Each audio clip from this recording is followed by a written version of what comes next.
mahasiswa teknik perminyakan yang hadir pada kegiatan hari ini. Pertama-tama, mari kita lanjutkan puji syukur kehadirat Allah Subhanahu wa Ta'ala atas segala rahmat karunia-Nya kita semua sehingga dapat berkumpul bersama pada kegiatan hari ini di kepelatihan Well Oil Division. Saya selaku Ketua Himpunan Mahasiswa Teknik Perminyakan HMTM Cakra. Terima kasih sebelumnya kepada panitia penyelenggara dan pemateri yang sudah bersedia membantu mensukseskan acara pada hari ini.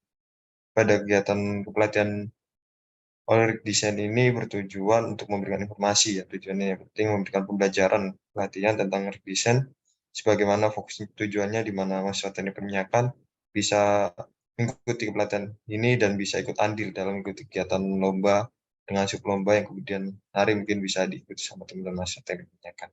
Nah, mungkin dengan adanya kegiatan ini juga diharapkan mahasiswa teknik perminyakan bisa aktif bertanya ya dengan pemateri supaya bisa mengambil ilmunya lebih banyak dan bisa diimplementasikan. Terus juga mungkin itu aja, semoga disimak dengan baik-baik untuk kepelatihannya. Terakhir dari saya ucapkan terima kasih pada seluruh pihak yang sudah membantu dan mensukseskan penyelenggaraan dari acara ini. Mungkin itu aja. Mohon maaf bila ada salah kata dari saya. Assalamualaikum warahmatullahi wabarakatuh. Salam swastiastu. Maaf, salam, Om Santi Santi Om, Namo Buddhaya. Terima kasih.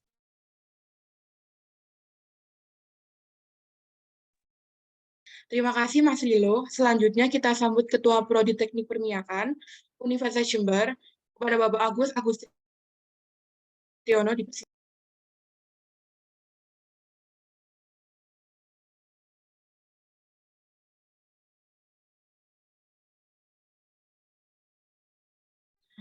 Mohon maaf, berhubung karena Bapak Agus sedang berhalangan, maka berakhirlah sambutan-sambutan hari ini.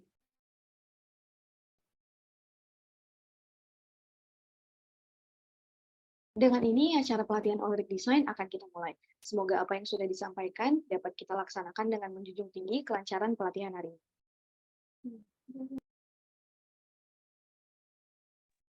Wah, pagi-pagi begini kita sebenarnya mau ada pelatihan yang gimana sih gitu. Ini kan weekend ya, waktunya hangout nggak sih?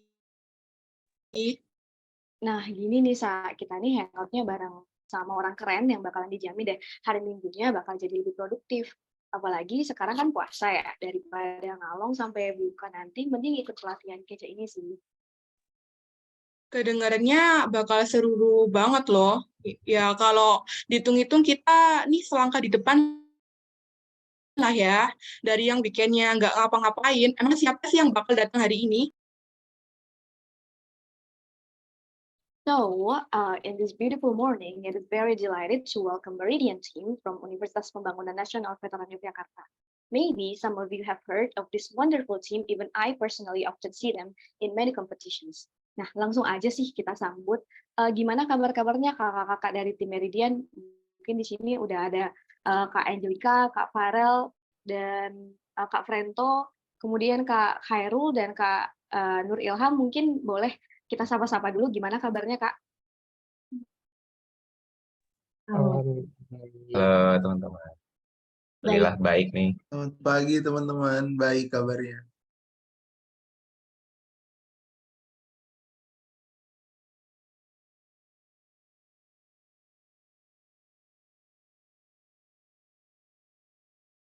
Nah, karena kabar kakaknya baik nih, kesibukannya apa sih Kak sekarang?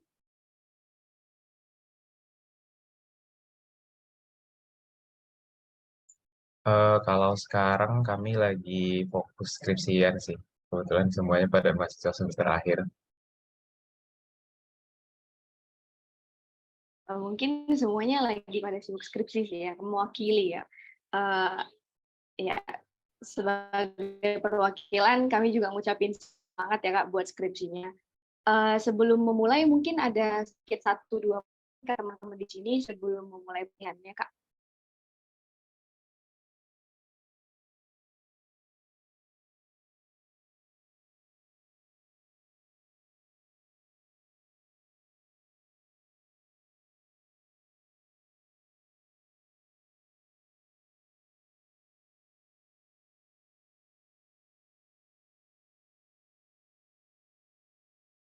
Oh, sorry, mohon maaf tadi MC gimana ya? Jaringan tuh ada agak putus. Iya, sorry. Ini eh, mungkin dari kakak-kakak Meridian ada 1-2 kata pesan ke teman-teman di sini sebelum memulai pelatihan.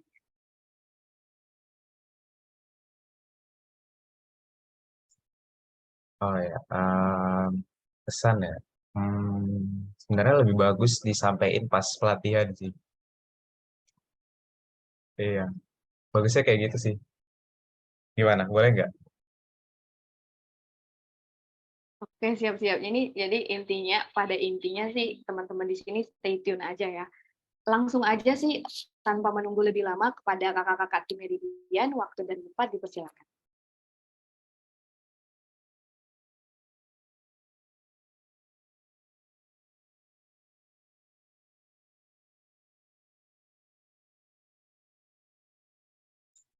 Oke, Assalamualaikum warahmatullahi wabarakatuh.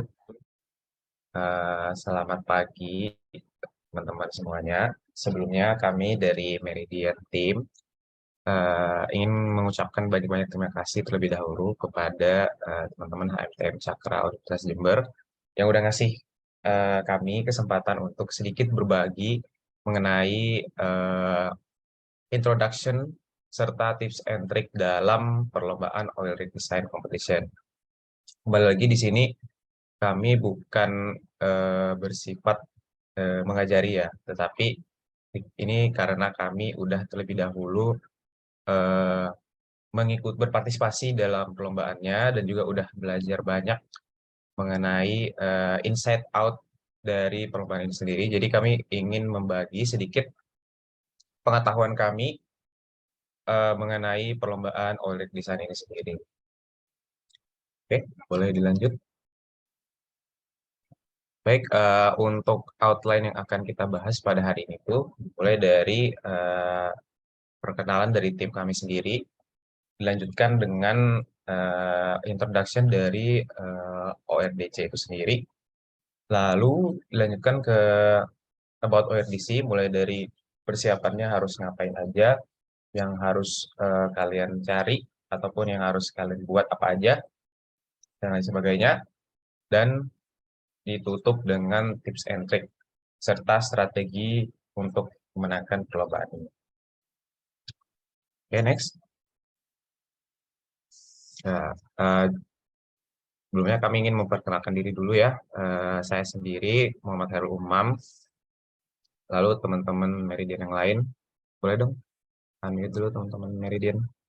Halo, nama aku Farel Muhammad Dafa dari PI 19. Salam kenal. Halo, nama aku Angelika, sama dari PI Angkatan 2019 juga. Salam kenal semuanya.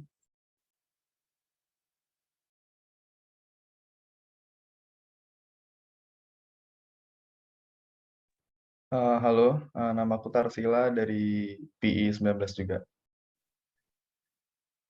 Halo semuanya, nama aku Frento dari PI 19.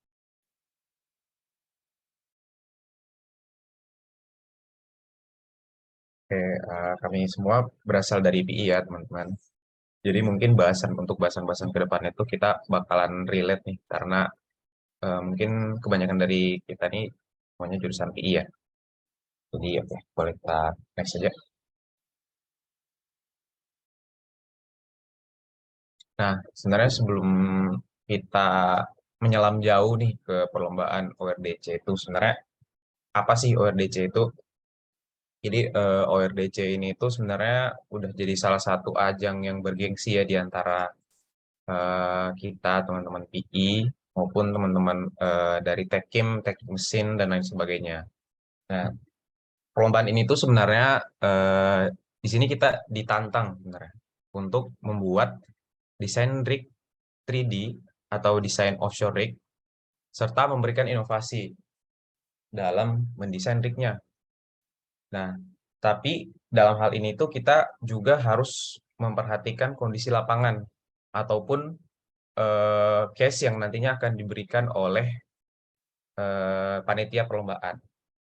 Nah, tantangannya adalah beberapa kondisi lingkungan yang diberikan atau case yang diberikan itu sebenarnya memiliki banyak challenges yang perlu kita hadapi. Nah, oleh karena itu kita nggak bisa nih membuat desain rig yang sembarangan gitu.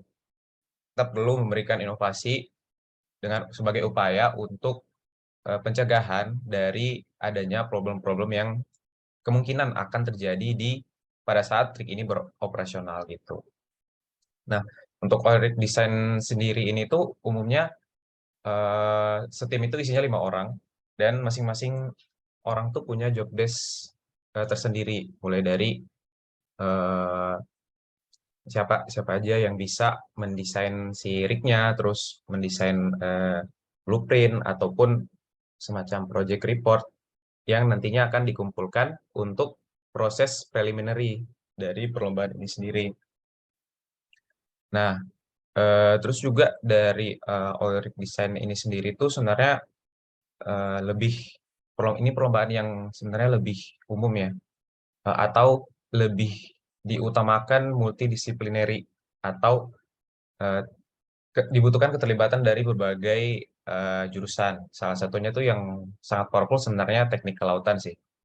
Karena di oil rig design ini sendiri tuh kita bukan hanya membahas dari sisi kalau dari kami sisi dari PI-nya ya, bukan hanya dari sisi PI, tapi juga kita di sini membahas tentang gimana struktur dari rig-nya, gimana HSSE dari rig-nya, dan juga hal-hal yang lain sebagainya seperti itu. Oke, next.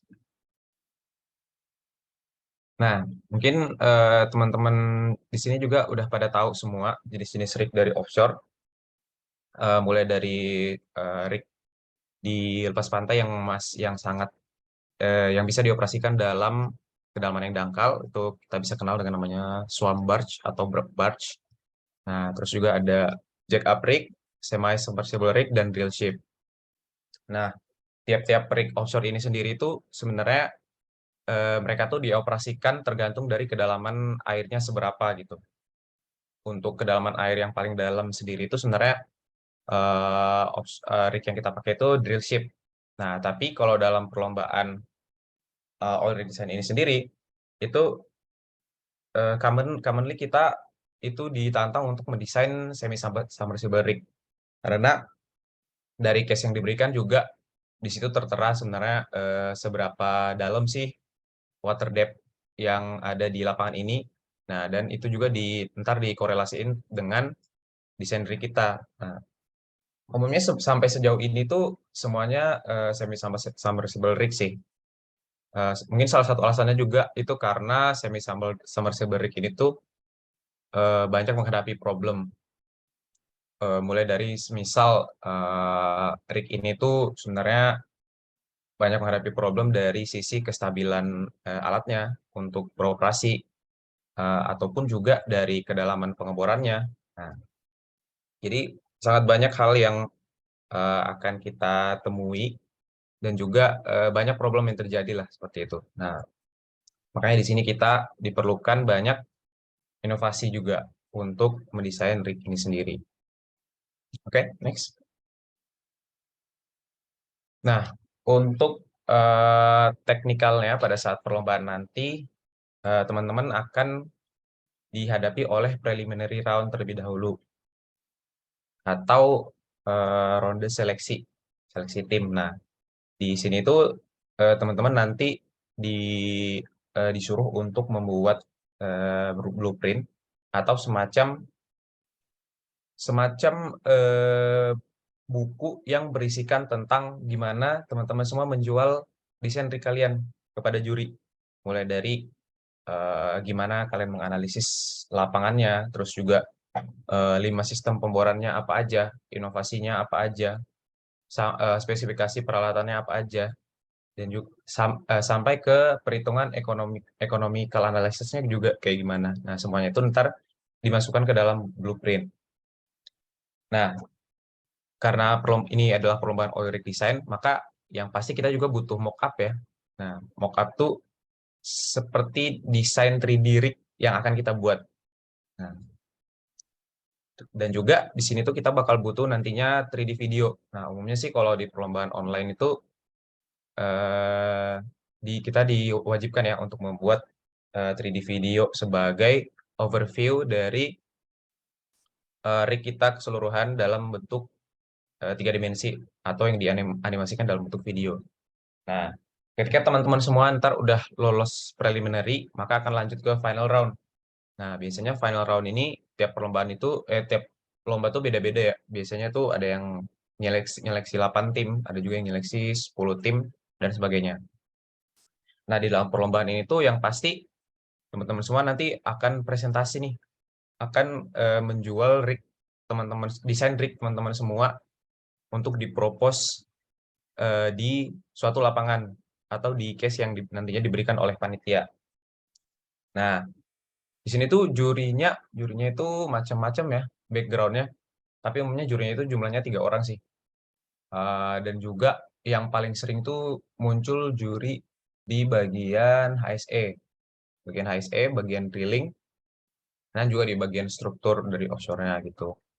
Nah, terus dikarenakan perlombaan-perlombaan di minyak tuh udah pada offline juga, offline event, bahkan kembali ke offline event, maka kita juga nanti akan menghadapi yang namanya load test sama flow test yang nantinya akan disampaikan lebih lanjut di slide-slide berikut. Oke. Mungkin selanjutnya akan disampaikan oleh teman saya, Farel.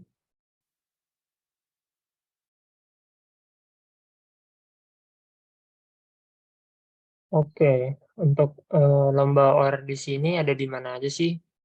Nah, untuk di Indonesia ini ada di tabel sebagai berikut. Yang pertama ada OJIP, yaitu yang ngadain itu dari UPN Veteran Jogja. Terus dari IP Fest, ITB ada Bor Ice yang ngadain dari SP Unpad, Petrolida yang ngadain SP ITS, untuk PIVER yang ngadain Universitas Trisakti, lalu untuk Derik itu ada dari PMK Migas Cepu, dan Oceano ini yang ngadain dari Teknik Kelautannya ITS, lalu untuk Spekta yang ngadain ini UIR. Nah, sedangkan untuk luar negeri itu ada dari Pelantar yang ngadain itu Universitas Teknologi Mara Malaysia, sama yang terakhir ada OJIFES itu yang ngadain Universitas Teknologi Malaysia.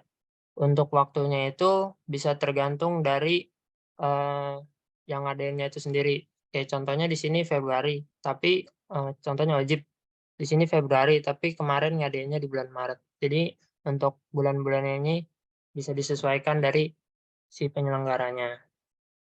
Oke, lanjut untuk slide berikutnya, langkah-langkah untuk mengikuti audisi ini. Yang pertama itu ada pembuatan tim.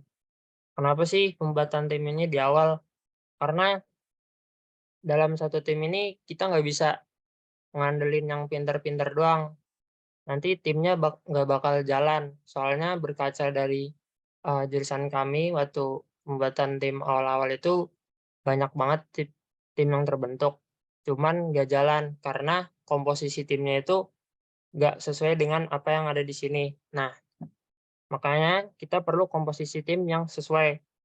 Ada yang bisa 3D designer, builder, graphic dan video editor, researcher, dan presenter.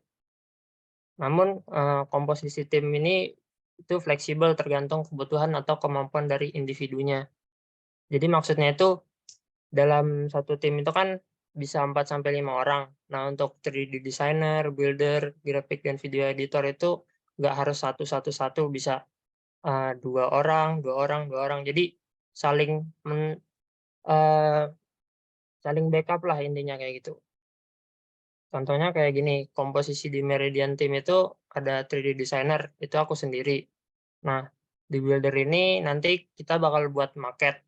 Nah, di sini tuh ada aku sama Arul. Nah, untuk grafik dan video editor itu diperluin untuk ngebuat blueprint sama final report atau 3D videonya nanti. Nah, di sini ada aku sama Arul juga. Nah, untuk researcher, ini tuh fungsinya apa sih? Researcher itu nanti kita nyari kayak 5 sistem pemboran, inovasi, ekonomi analisis, terus kondisi lapangannya kayak gimana. Ya, itu tuh saling nge-backup satu sama lain. Kayak Angel sama Frento itu dia nyari tentang kondisi lapangan. Frento Tarsila 5 sistem pemboran, kayak gitu-gitu. Jadi saling nge-backup satu sama lain, jadi nggak terlalu ngeberatin untuk satu orang. Nah, untuk presenter sendiri, nantinya ini bakal ngepresentasiin hasil dari yang udah kalian buat, desainnya, nge-propose ke jurinya. Di sini ada Angel, Frendo, sama Tarsila. Untuk komposisi Meridian Team kurang lebihnya kayak gini. Terus lanjut untuk basic design. Nah, di basic design ini kita perlu software apa aja sih? Nah, untuk desain 3D kayak 3D rig-nya itu kita perlu SketchUp. Bisa juga pakai, aku lupa namanya. Pokoknya ada satu, terus tapi yang aku pakai untuk sekarang itu SketchUp. Terus kalau buat konversi dari, SketchUp ke videonya itu gimana sih dari 2 dimensi ke 3 dimensi? Nah, itu kita pakai Lumion. Terus untuk ngebuat final report atau blueprint itu kita perlu software apa aja? Nah, di sini aku sama Arul pakainya CorelDRAW, Adobe Photoshop, Adobe Illustrator. Ini untuk merancang si buku yang udah dijelasin tadi, buku tentang rekalian, penjelasan deskripsi di rekalian ini ada apa aja. Terus untuk 3D videonya, itu setelah dikonversi dari 2 dimensi ke 3 dimensi, di-render dulu di Lumionnya, baru dipindahin ke Adobe Premiere Pro untuk disatuin sama, klip-klip yang lain. Jadi nggak harus dari rekalian aja videonya, bisa gabungin klip-klip dari YouTube gitu-gitu. Nah, untuk pemanisnya bisa buat ditambahin pakai After Effects. Nah, kalau buat presentasinya, kami biasanya pakai PowerPoint, yang basic-basic aja. Terus, fungsinya SketchUp sama Lumion ini apa aja? Yang pertama itu untuk virtual rig model tadi, yang kayak di bawah sini tadi, itu tuh virtual rig modelnya. Nah, yang kedua itu video 3D review. Jadi, kita udah buat video 3D-nya. Nah, itu tuh nge-review si rig kalian secara keseluruhan. Di rig kalian ini ada apa aja. Kurang lebihnya kayak gitu, tapi pakai video. Nah, yang ketiga itu ada rig overview.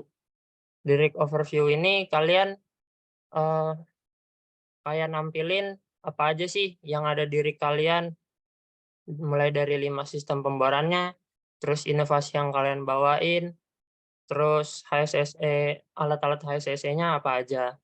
Nah, untuk VR ini biasanya itu di offline event. Jadi, kalian itu ngebuat, 360 view gitu. Jadi, ter 360 derajat view gitu dah, di rig kalian. Jadi, si jurinya nanti bakal kayak, pekerja di situ, nanti dia bisa lihat-lihat di rig kalian itu ada apa aja. Kurang lebihnya kayak gitu kalau untuk VR.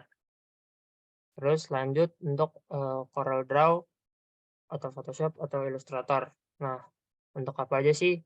Nah, tadi yang udah aku jelasin kayak blueprint. Blueprint itu buku yang ngejelasin, di rig kalian ini ada apa aja, 5 sistem pemborannya apa, inovasinya apa, ekonomi analisisnya gimana. Tapi, kalau blueprint ini biasanya kayak yang menonjolnya aja, sedangkan untuk magazine ini yang lebih detailnya lagi, mulai dari, eee eee, kondisi lapangannya, terus strukturnya kayak gimana, 5 sistem pemborannya apa aja yang kalian bawain, inovasinya apa aja, terus ekonomi analisisnya juga. Terus yang ketiga itu ada basic design PPT. Ini kayak, PowerPoint aja buat nanti dipresentasiin ke juri tentang hasil pekerjaan kalian. Nah, kalau untuk brosur ini, itu kayak, kertas kecil yang nanti dibagiin ke juri itu sebagai, selling point kalian, dari, pekerjaan kalian itu, ngasih ke juri itu apa aja sih selling point-nya. Kenapa, yang harus diterima itu hasil desain kalian untuk lapangan tersebut. Kurang lebihnya kayak gitu. Nah, ini tuh ada aplikasi tambahan. Nah, di aplikasi tambahan ini ada apa aja? Pertama ada Ansys. Nah, itu tuh untuk menganalisa stres pada struktur kalian. Jadi biar tahu nih kemampuan struktur kalian nahan tekanan dari angin atau dari laut tuh kayak gimana. Nanti kalian bisa menganalisa juga bentuknya kayak gimana yang paling optimum untuk menahan drag force. Terus untuk global map condition ini dipakai sebagai tambahan di kondisi lapangannya. Jadi makin lengkap, nggak cuman kayak di kondisi lapangan itu kita cuman tahu kedalaman laut, terus challenge-nya kayak gimana, enggak. Jadi kalau ditambahin global map condition ini bisa tahu ketinggian ombaknya kayak gimana, kecepatan anginnya kayak gimana, terus temperatur dari angin gimana, terus temperatur dari lautnya kayak gimana. Nah, untuk global map condition-nya kurang lebih kayak gitu. Sedangkan untuk ecological marine unit-nya ini sendiri, itu tuh kita pakai buat tahu salinitas airnya. Nah, salinitas air ini nanti berhubungan sama ke kekorosifan dari si airnya itu. Jadi kita bisa nyesuaiin alat yang tahan terhadap korosi. Jadi bisa ngelengkapin alatnya dengan anti corrosion inhibitor. Kurang lebihnya kayak gitu untuk ecological marine unit fungsinya. Nah, selanjutnya ini bakal dilanjutin sama temanku.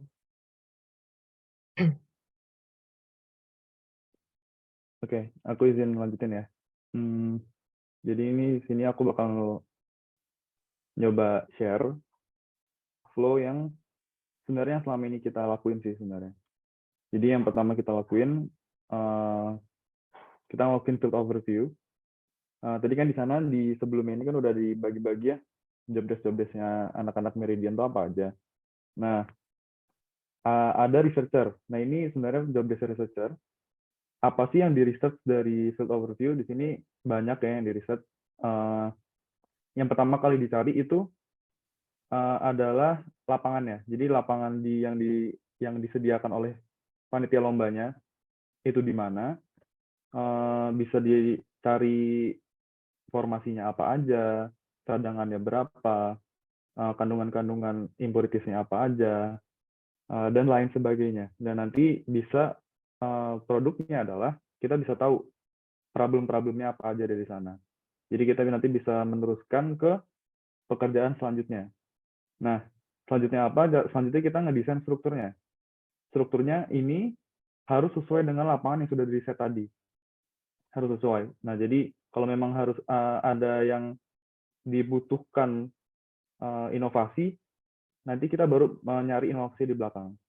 Nah, selanjutnya yang biasanya kita lakuin, yang biasa kami lakuin itu, karena kita basicnya adalah PI ya, jadi kita juga ngitung drilling sistemnya kita.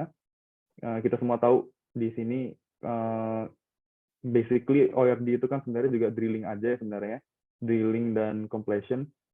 Jadi kita ngitung 5 sistem pemborannya. 5 sistem pemboran nanti outputnya apa aja, outputnya ada HP dan lain sebagainya. Nah, termasuk juga kita ngitung strukturnya, jadi seberapa dalam dia tenggelam dan pokoknya kita ngitung buoyancy factor dan sebagainya. Nah, selanjutnya kita juga ngecek apa sih HSCC yang setidaknya sudah memenuhi standar dan juga apa aja yang diperlukan pada saat sekarang gitu. Ini bisa juga dimasukkan ke inovasi sebenarnya. Jadi HSCC ini sangat penting karena juga nanti di belakang kita bakal jelasin tentang background judges ya, karena sering banget background judges yang ada di ORDC itu biasanya ada selalu HSCC. Jadi ini harus diperhatikan juga, makanya ini kita juga selalu fokus dengan HSCC. Nah, setelah itu kita juga harus menyesuaikan specification peralatannya, karena tadi udah dibilang kalau sesuai dengan formasi yang kita tembus dan lain sebagainya, kita harus sesuai dengan itu dan harus tahan terhadap problem-problem yang ada. Nah, terus innovation-nya. Innovation yang ORD ada biasanya, yang biasa kami lakuin itu sebenarnya nggak muluk-muluk ya, nggak muluk-muluk. Yang penting ada backup-an datanya yang biasa kami lakuin. Jadi realistis aja inovasi-inovasi yang ada. Kalaupun memang belum ada di oil and gas industry, nggak masalah, yang penting ada datanya. Jadi kita bisa mengaplikasikannya. Jadi itu termasuk innovation. Innovation bisa dari banyak hal, dari drilling system bisa, dari HSCC bisa, dari apa yang diminta oleh case juga bisa. Jadi banyak banget bentuk inovasi, tapi itu yang harusnya kita tekanin gitu, karena memang yang membedakan dari RIK lainnya adalah biasanya inovasinya. Terus selanjutnya economical analysis, ini perhitungan terakhir. Perhitungan ini ujungnya adalah apakah RIK yang kita tawarkan ini ekonomis atau tidak. Itu aja sih. Boleh next.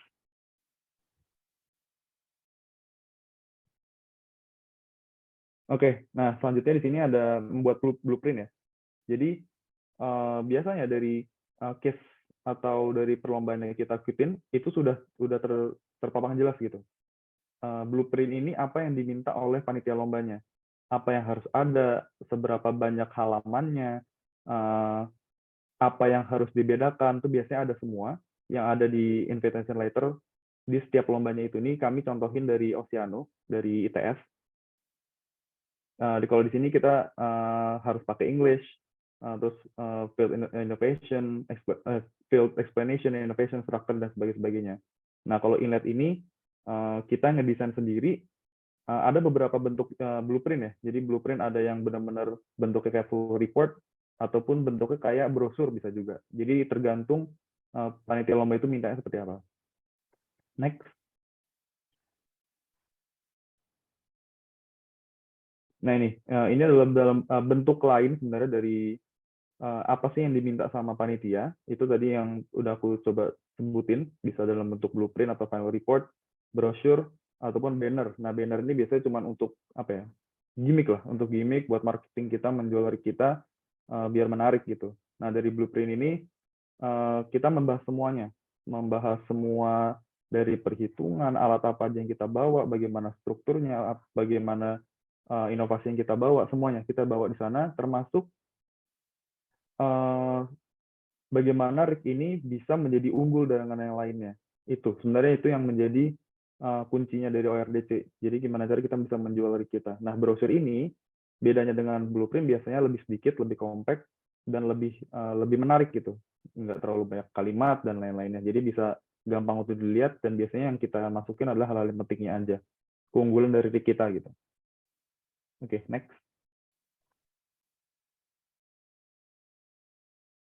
Nah, mockup ini mungkin keunikan dari ORDC ya. Salah satu keunikan ORDC adalah kita bikin market gitu. Kita bikin market kalau acara offline. Kebetulan kalau tim kami dari Meridian tuh selalu ikut lomba yang online. Dari kemarin kita beberapa kali ikut lomba selalu online terus. Jadi kita sebenarnya nggak bikin market, tapi untuk mempersiapkan lomba-lomba besok karena selalu bakal offline ya, udah bakal balik lagi ke offline. Market ini biasanya jadi kewajiban gitu. Tergantung nanti lombanya bakal minta atau tidak sebenarnya, tapi untuk mempersiapkan aja biasanya ada market. Nah, market ini juga biasanya ada spesifikasi yang diminta oleh panitianya. Mulai dari bahannya apa aja, tinggi, lebar, semuanya ada, bahkan sampai ke berapa budget yang maksimal boleh di-spend sama tim tersebut gitu. Biasanya nanti bakal ada semua di inletnya. Kayak yang disebutin di slide, ini inlet dari OJIP 2020. Oke, next. Nah, ini deadline pengumpulan ya. Jadi deadline pengumpulan ini sebenarnya vary dari panitia mintanya kapan, tapi biasanya ini umumnya blueprint ini 1 bulan setelah keluar inlet atau 2 minggu setelah penutupan pendaftaran. PowerPoint nanti dikirimkan saat technical meeting atau mungkin hamin deket-deketan dari hari lomba. Final report itu nanti waktu proses pendaftaran atau nanti waktu technical meeting juga bisa, dan nanti market dibawa pada saat hari lomba. Gitu. Next.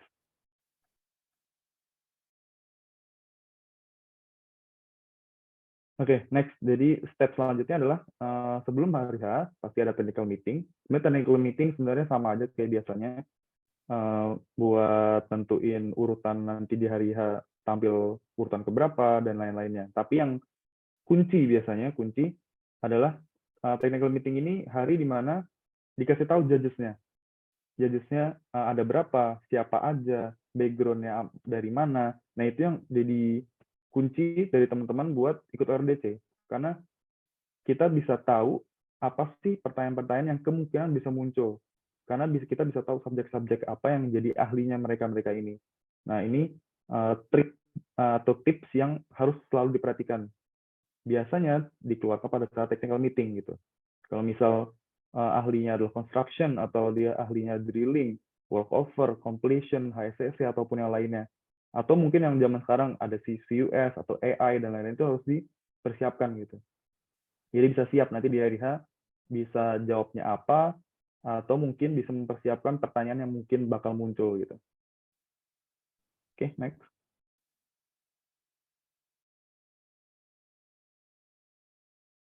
Oke, mungkin ini pada saat presentation day ya. Presentation day, nanti ini hari H maksudnya, presentasi dikasih waktu berapa menit sesuai dengan yang diperintahkan panitia. Nanti setelah itu bakal Q&A. Mungkin kalau dari kami nanti bakal jelasin juga tips and trick ataupun apa ya, yang saran dari kami pada saat hari H kayak gimana. Tapi kalau mungkin dari sekarang dari aku, manfaatkan waktu sebaik mungkin gitu. Manfaatkan waktu sebaik mungkin. Jangan terlalu cepat presentasi, jangan terlalu lama juga, jangan melebihin, pasti nanti bakal di stop panitia. Kalau pertanyaan juga dijawab seadanya dan sesuai dengan pertanyaan, jangan muter-muter, karena nilai dari judges juga pasti dihitung gitu. Jadi kalau misal tiga juri, tapi ternyata kita cuma dapat 2 gitu, kan sayang ya, juri yang satunya nanti nggak dapat. Jadi harus mainin manajemen waktu juga gitu. Itu aja sih. Nah, mungkin nanti saran-saran yang lain bakal di belakang-belakang. Oke, next. Selanjutnya bakal dilanjutin sama yang lain. Oke, thank you, Tar.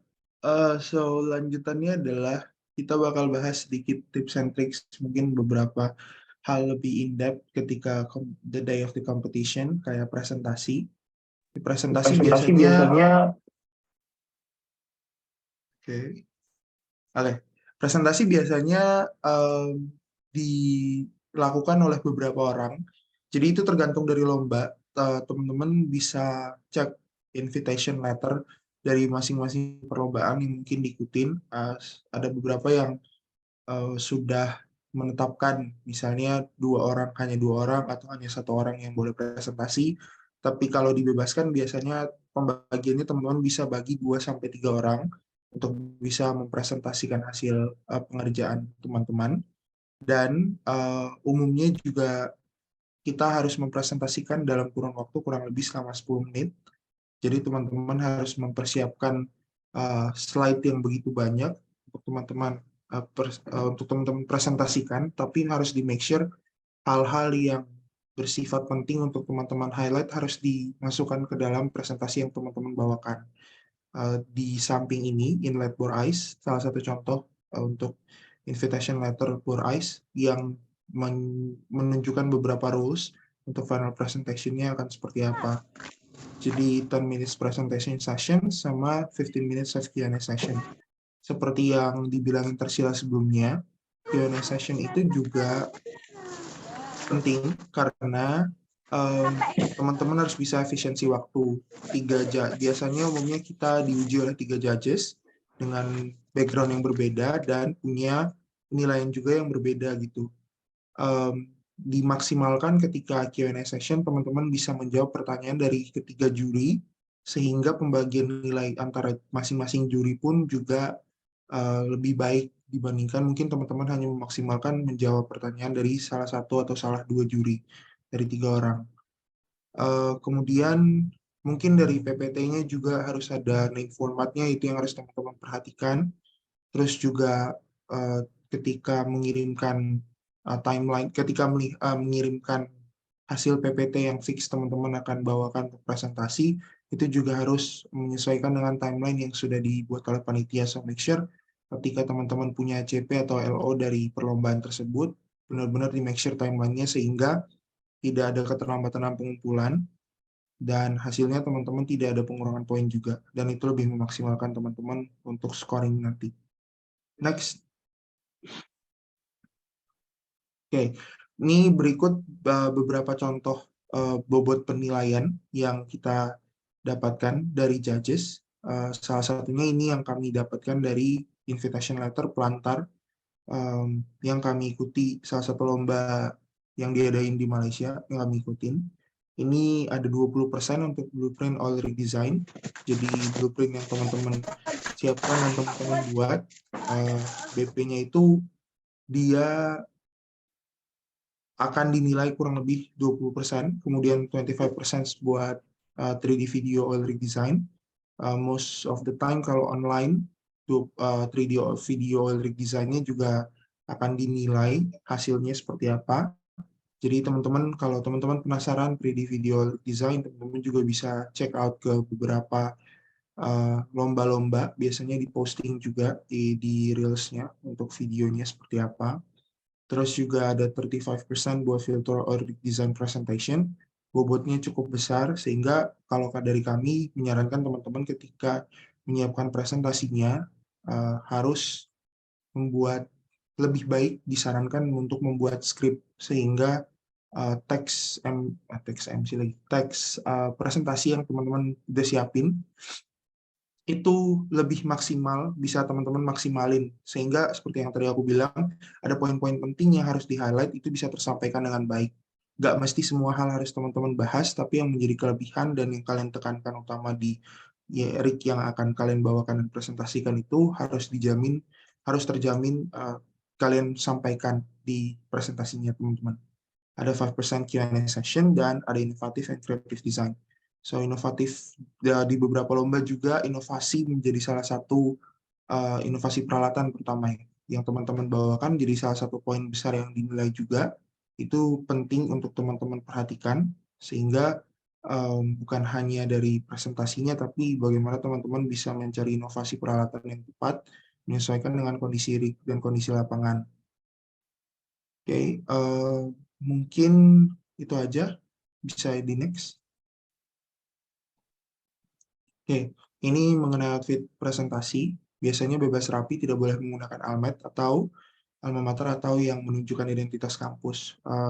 Lebih disarankan juga lebih ke formal attire, seperti jas mungkin ketika teman-teman berada di offline condition, akan lebih memudahkan teman-teman juga untuk menggunakan outfit presentasi yang sesuai dan pas. Kemudian persiapannya juga kalau misalnya teman-teman dilakukan secara online, make sure sinyalnya baik dan lancar, karena seketika timer sudah diaktifkan atau dinyalakan, maka itu tidak bisa di stop atau di pause sebentar ketika teman-teman mempresentasikan.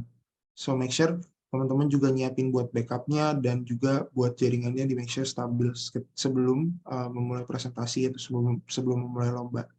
Terus juga presenter menyiapkan teks presentasi dengan baik, mempersiapkan file pendukung lain untuk Q&A. Kita di tim udah menjalankan beberapa lomba, dan kebiasaan yang kita lakukan adalah di masing-masing lomba yang kami ikuti, kami mencoba untuk mencatat beberapa pertanyaan dari para judges yang bisa kami jadikan acuan juga untuk kemungkinan-kemungkinan pertanyaan lainnya. Karena beberapa judges itu kan sesuai dengan kita bilang tadi, datang dari background yang berbeda. Jadi kita punya pertanyaan mengenai kayak, misalnya judgesnya dari structure, dia akan bertanya mengenai apa, kalau judgesnya dari HSE, dia akan bertanya mengenai apa, sehingga dari situ kita punya pertanyaan yang bisa di-list dan kita siapkan jawabannya. Sehingga ketika di lomba-lomba selanjutnya ada pertanyaan sejenis, kita juga bisa lebih siap untuk menjawab pertanyaan tersebut, karena sudah ada gambaran dari lomba-lomba yang kita ikutin sebelumnya. Dan yang paling penting adalah teman-teman bisa menjawab to the point, karena efisiensi waktu dan menjawab itu sangat penting, sehingga diminimalisir untuk bertele-tele dalam menjawab Q&A session. Next. Oke, ada juga mock-up test. Ini yang sudah lama tidak muncul lagi ya, karena kita berada dalam kondisi pandemi di mana semua lomba dalam keadaan online, di mana mock-up test ini umumnya memang dilakukan ketika kita ada dalam kondisi offline, yaitu dia akan melakukan load and flow test, jadi tes beban maupun tes apungnya dari si mock-up yang kita buat ini. Salah satu contohnya, kalau teman-teman bisa lihat, ini dari source-nya gitu, Peprolida, kemudian juga dari inlet OJIP 2020, ini masih punya mock-up test waktu itu.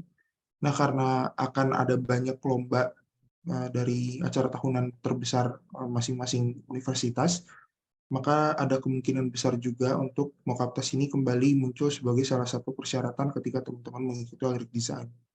Jadi teman-teman harus di make sure bahwa untuk mempersiapkan ini, untuk membuat maketnya dulu, ngetes secara bebannya dengan steel plate atau beban yang teman-teman biasa lihat di gym, bisa maksimumnya sampai 250 kg by the committee.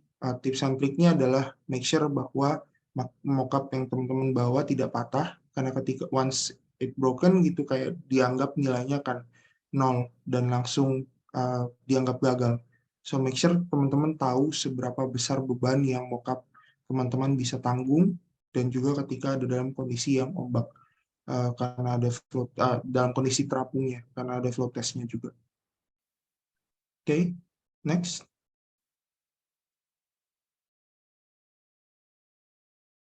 Oke, kendala apa yang dihadapi? Ada beberapa hal yang teman-teman bisa aware of, adalah kendala yang dihadapi itu. Yang pertama, internal team. Paling utama adalah dari kesibukan maupun ada job desk-nya, profesionalitas, bonding, dan miskom. So, sangat penting buat teman-teman untuk bisa ngebangun sebuah tim yang saling memahami antara satu sama lain, juga saling memahami kesibukan masing-masing, dan juga punya satu visi misi yang sama, karena kita mau lomba, kita mau menang, kita mau punya pencapaian, maka teman-teman juga harus bisa mengesampingkan, atau lebih tepatnya membagi waktu antara kesibukan masing-masing, maupun juga bisa ngebangun bonding dari timnya sendiri, supaya ketika teman-teman lomba, ketika teman-teman mengerjakan, teman-teman merasakan kesenangan dalam mengerjakan apa yang teman-teman kerjakan, terutama untuk mengikuti lomba ini. Terus kedua, keterbatasan sumber. Most of the time ada banyak hal yang menyulitkan, seperti mungkin dari data dari lapangan yang teman-teman kurang bisa dapat secara detail, atau mungkin referensi-referensi yang teman-teman pakai untuk mengembangkan apa yang sudah teman-teman kerjakan, juga bisa mungkin secara inovasi-inovasi terbaru yang secara yang bagus secara konsep, tapi mungkin belum pernah diaplikasikan di lapangan. Itu bisa juga jadi salah satu kendala yang teman-teman hadapi. Kemudian ada yang ketiga, deadline and time management. Ini juga penting, bahwa harus mengerjakan dari masing-masing bagiannya itu secara tepat untuk pembagian waktunya, sehingga tidak terlalu mepet dengan deadline pengumpulan dan sebagainya. Jadi make sure harus teman-teman sudah mempersiapkan diri sebaik mungkin, dan mempersiapkan apa yang harus teman-teman kumpulkan ke dalam pengumpulan nanti, ke dalam submission-nya nanti, juga dengan waktu yang teman-teman sudah perkirakan dengan baik. Yang keempat ada time limit, connection, and device. Terutama ini kalau teman-teman berada dalam online condition. Jadi bisa jadi time limitnya, connection dari internetnya teman-teman, bisa juga dari device yang teman-teman gunakan. So make sure semua hal yang bisa teman-teman minimalisir resikonya untuk menjadi kendala, teman-teman bisa maksimalkan dengan baik. Dan yang terakhir, less improvement. Ini yang juga harus teman-teman aware, karena lomba OLRIC design adalah bagaimana kita menyiapkan di awal dengan baik, tapi kemudian seiring berjalannya waktu untuk mengimprove, melihat dari kekurangan apa yang sudah, dari kekurangan dari perlombaan yang sudah kita ikuti adalah bisa kita improve. Salah satu kuncinya adalah sebenarnya bukan hanya bagus di awal, tapi juga bagaimana teman-teman bisa beradaptasi dan bisa mengimprove kualitas dari apa yang akan teman-teman bawakan di perlombaan di OLRIC design ini. Jadi inovasi peralatan yang teman-teman bawa bisa teman-teman kaji ulang, evaluasi lagi, sehingga ada improvement yang teman-teman bisa bawakan ketika memasuki ke lomba berikutnya. Lebih tahu lagi mana peralatan atau mana hal-hal yang less efficient ketika teman-teman bawakan dari lomba-lomba yang teman-teman sudah ikuti. Oke, mungkin next. Oke, tips and tricks strategi menang ada beberapa. Yang pertama, buat tim yang biasa diajak kerjasama, sedikit cerita, aku dan teman-teman berasal dari satu jurusan yang sama, karena kita sadar bahwa kekuatannya di petroleum engineering juga, teknik perminyakan, basic secara teknik perminyakannya cukup kuat, dan dari satu jurusan sehingga lebih mudah untuk diajak kerjasama. Seperti yang tadi sudah Arul jelaskan bahwa pembagian tim juga itu sangat penting. Arul dan Farah jelaskan. Komposisi tim itu sangat penting, jadi teman-teman nggak bisa cuma nyari orang-orang yang pintar dan jago untuk berbicara, tapi teman-teman juga perlu teman-teman yang bisa untuk mendesain, ibaratnya perlu punya orang-orang di masing-masing posnya, sehingga efektivitas dari timnya itu jauh lebih baik. Karena berdasarkan pengalaman, ya banyak yang seperti itu, yang isinya hampir semua orang-orang pintar, tapi tidak tepat dalam komposisi pembagian timnya, sehingga menyulitkan mereka untuk bisa progres ketika timnya melakukan atau mau berpartisipasi dalam perlombaan. Yang kedua adalah cari dan pelajari materi sebanyak-banyaknya. Teman-teman bisa belajar mulai dari materi perkuliahan yang teman-teman dapatkan, kemudian berkembang lewat perlombaan yang teman-teman ikutin. Kalau teman-teman takut karena tidak tahu apa yang teman-teman kerjakan, kita sangat-sangat menyarankan teman-teman untuk berani mengambil satu langkah untuk maju ke perlombaan, memaksa diri teman-teman untuk bisa setidaknya lewat satu perlombaan teman-teman dapat gambaran apa aja sih yang teman-teman kurang dan teman-teman bisa kembangkan untuk pelajari lebih lanjut. Kaitannya bisa sama basic drilling, bisa sama inovasi alat, bisa field overview-nya, inovasi, dan banyak hal-hal lainnya yang teman-teman bisa dapatkan hanya lewat pengalaman ketika teman-teman memberanikan diri untuk berpartisipasi dalam perlombaan. Yang ketiga, itu mengerti basic dan latar belakang juri dan univ yang mengadakan lomba. Ini juga sesuatu hal yang penting karena tidak semua juri maupun tidak semua univ punya poin yang sama dalam pengembangan si oil rig design ini. Kita kasih contoh mungkin kayak OPN berasal dari mostly minyak juga. Jadi kita akan lebih fokusnya mungkin ke arah teknis yang peminyakannya. Tapi kalau teman-teman ngikutin lomba seperti mungkin Oceano yang diadain Tekla ITS, mereka akan fokus lebih ke arah kelautan. Judges yang diundang dari jurusan tersebut pun akan mengarah lebih banyak ke fokusnya si jurusan tersebut yang mengadakan perlombaan ini. Sehingga teman-teman perlu aware perlombaan-perlombaan apa saja yang univnya ini latar belakang jurusannya apa, fokusnya ke arah mana, dan kemungkinan juri yang akan diundang seperti apa. Pun latar belakang juri juga bisa berkaitan sama juri yang mungkin mengerti structure, mungkin mengerti structure dari si oil rig tersebut, maupun juga ada yang orang lapangan yang mengerti mengenai HSE sehingga dia paham betul bagaimana implementasi dari inovasi. Itu juga teman-teman harus bisa tahu dengan baik sehingga teman-teman bisa mengira-ngira kira-kira apa aja sih nanti kemungkinan pertanyaan yang bakal ditanyakan, dan juri ini akan lebih berfokus membahas bagian mana dari presentasinya yang teman-teman bawakan gitu. Kemudian juga selalu evaluasi dan perbaiki materi yang dibawakan, seperti tadi adaptasi untuk apa yang sudah dari perlombaan yang teman-teman sudah ikuti, evaluasi, dan kemudian kalian bisa improve di bagian yang mana. Dan yang terakhir, perhatikan perkembangan ORDC dari setiap lomba. Setiap perlombaan tahunan yang diadain masing-masing univ, itu juga punya perkembangan yang masing-masing, dan teman-teman bisa terus adaptasi dari situ, melihat apa aja sih yang teman-teman bisa improve. Terutama salah satu yang paling awal, teman-teman bisa lihat dari inletnya, fokusnya lebih ke arah mana. Kurang lebih seperti itu yang aku bisa sampaikan, dilanjutkan oleh Angel. Oke, makasih Pranto. Buat next-nya, di sini kami mau nge-share apa aja sih hal-hal yang harus teman-teman pelajari ketika mau ikut lomba ORD. Sebetulnya tadi sudah sempat dibahas juga sedikit di bagian workflow-nya ORD, tapi di sini aku mau menyampaikan mungkin sedikit lebih detail ya. Yang pertama, memahami case yang diberikan. Jadi ketika teman-teman memutuskan untuk mengikuti lomba ORD, teman-teman juga pasti akan diberikan case. Dan di case itu nanti akan dijelaskan secara detail capaian-capaian atau output apa yang teman-teman harus capai gitu. Dan dari case itu teman-teman sebenarnya bisa meng-highlight atau mengambil beberapa kata kunci apa sih sebenarnya yang committee ini mau gitu.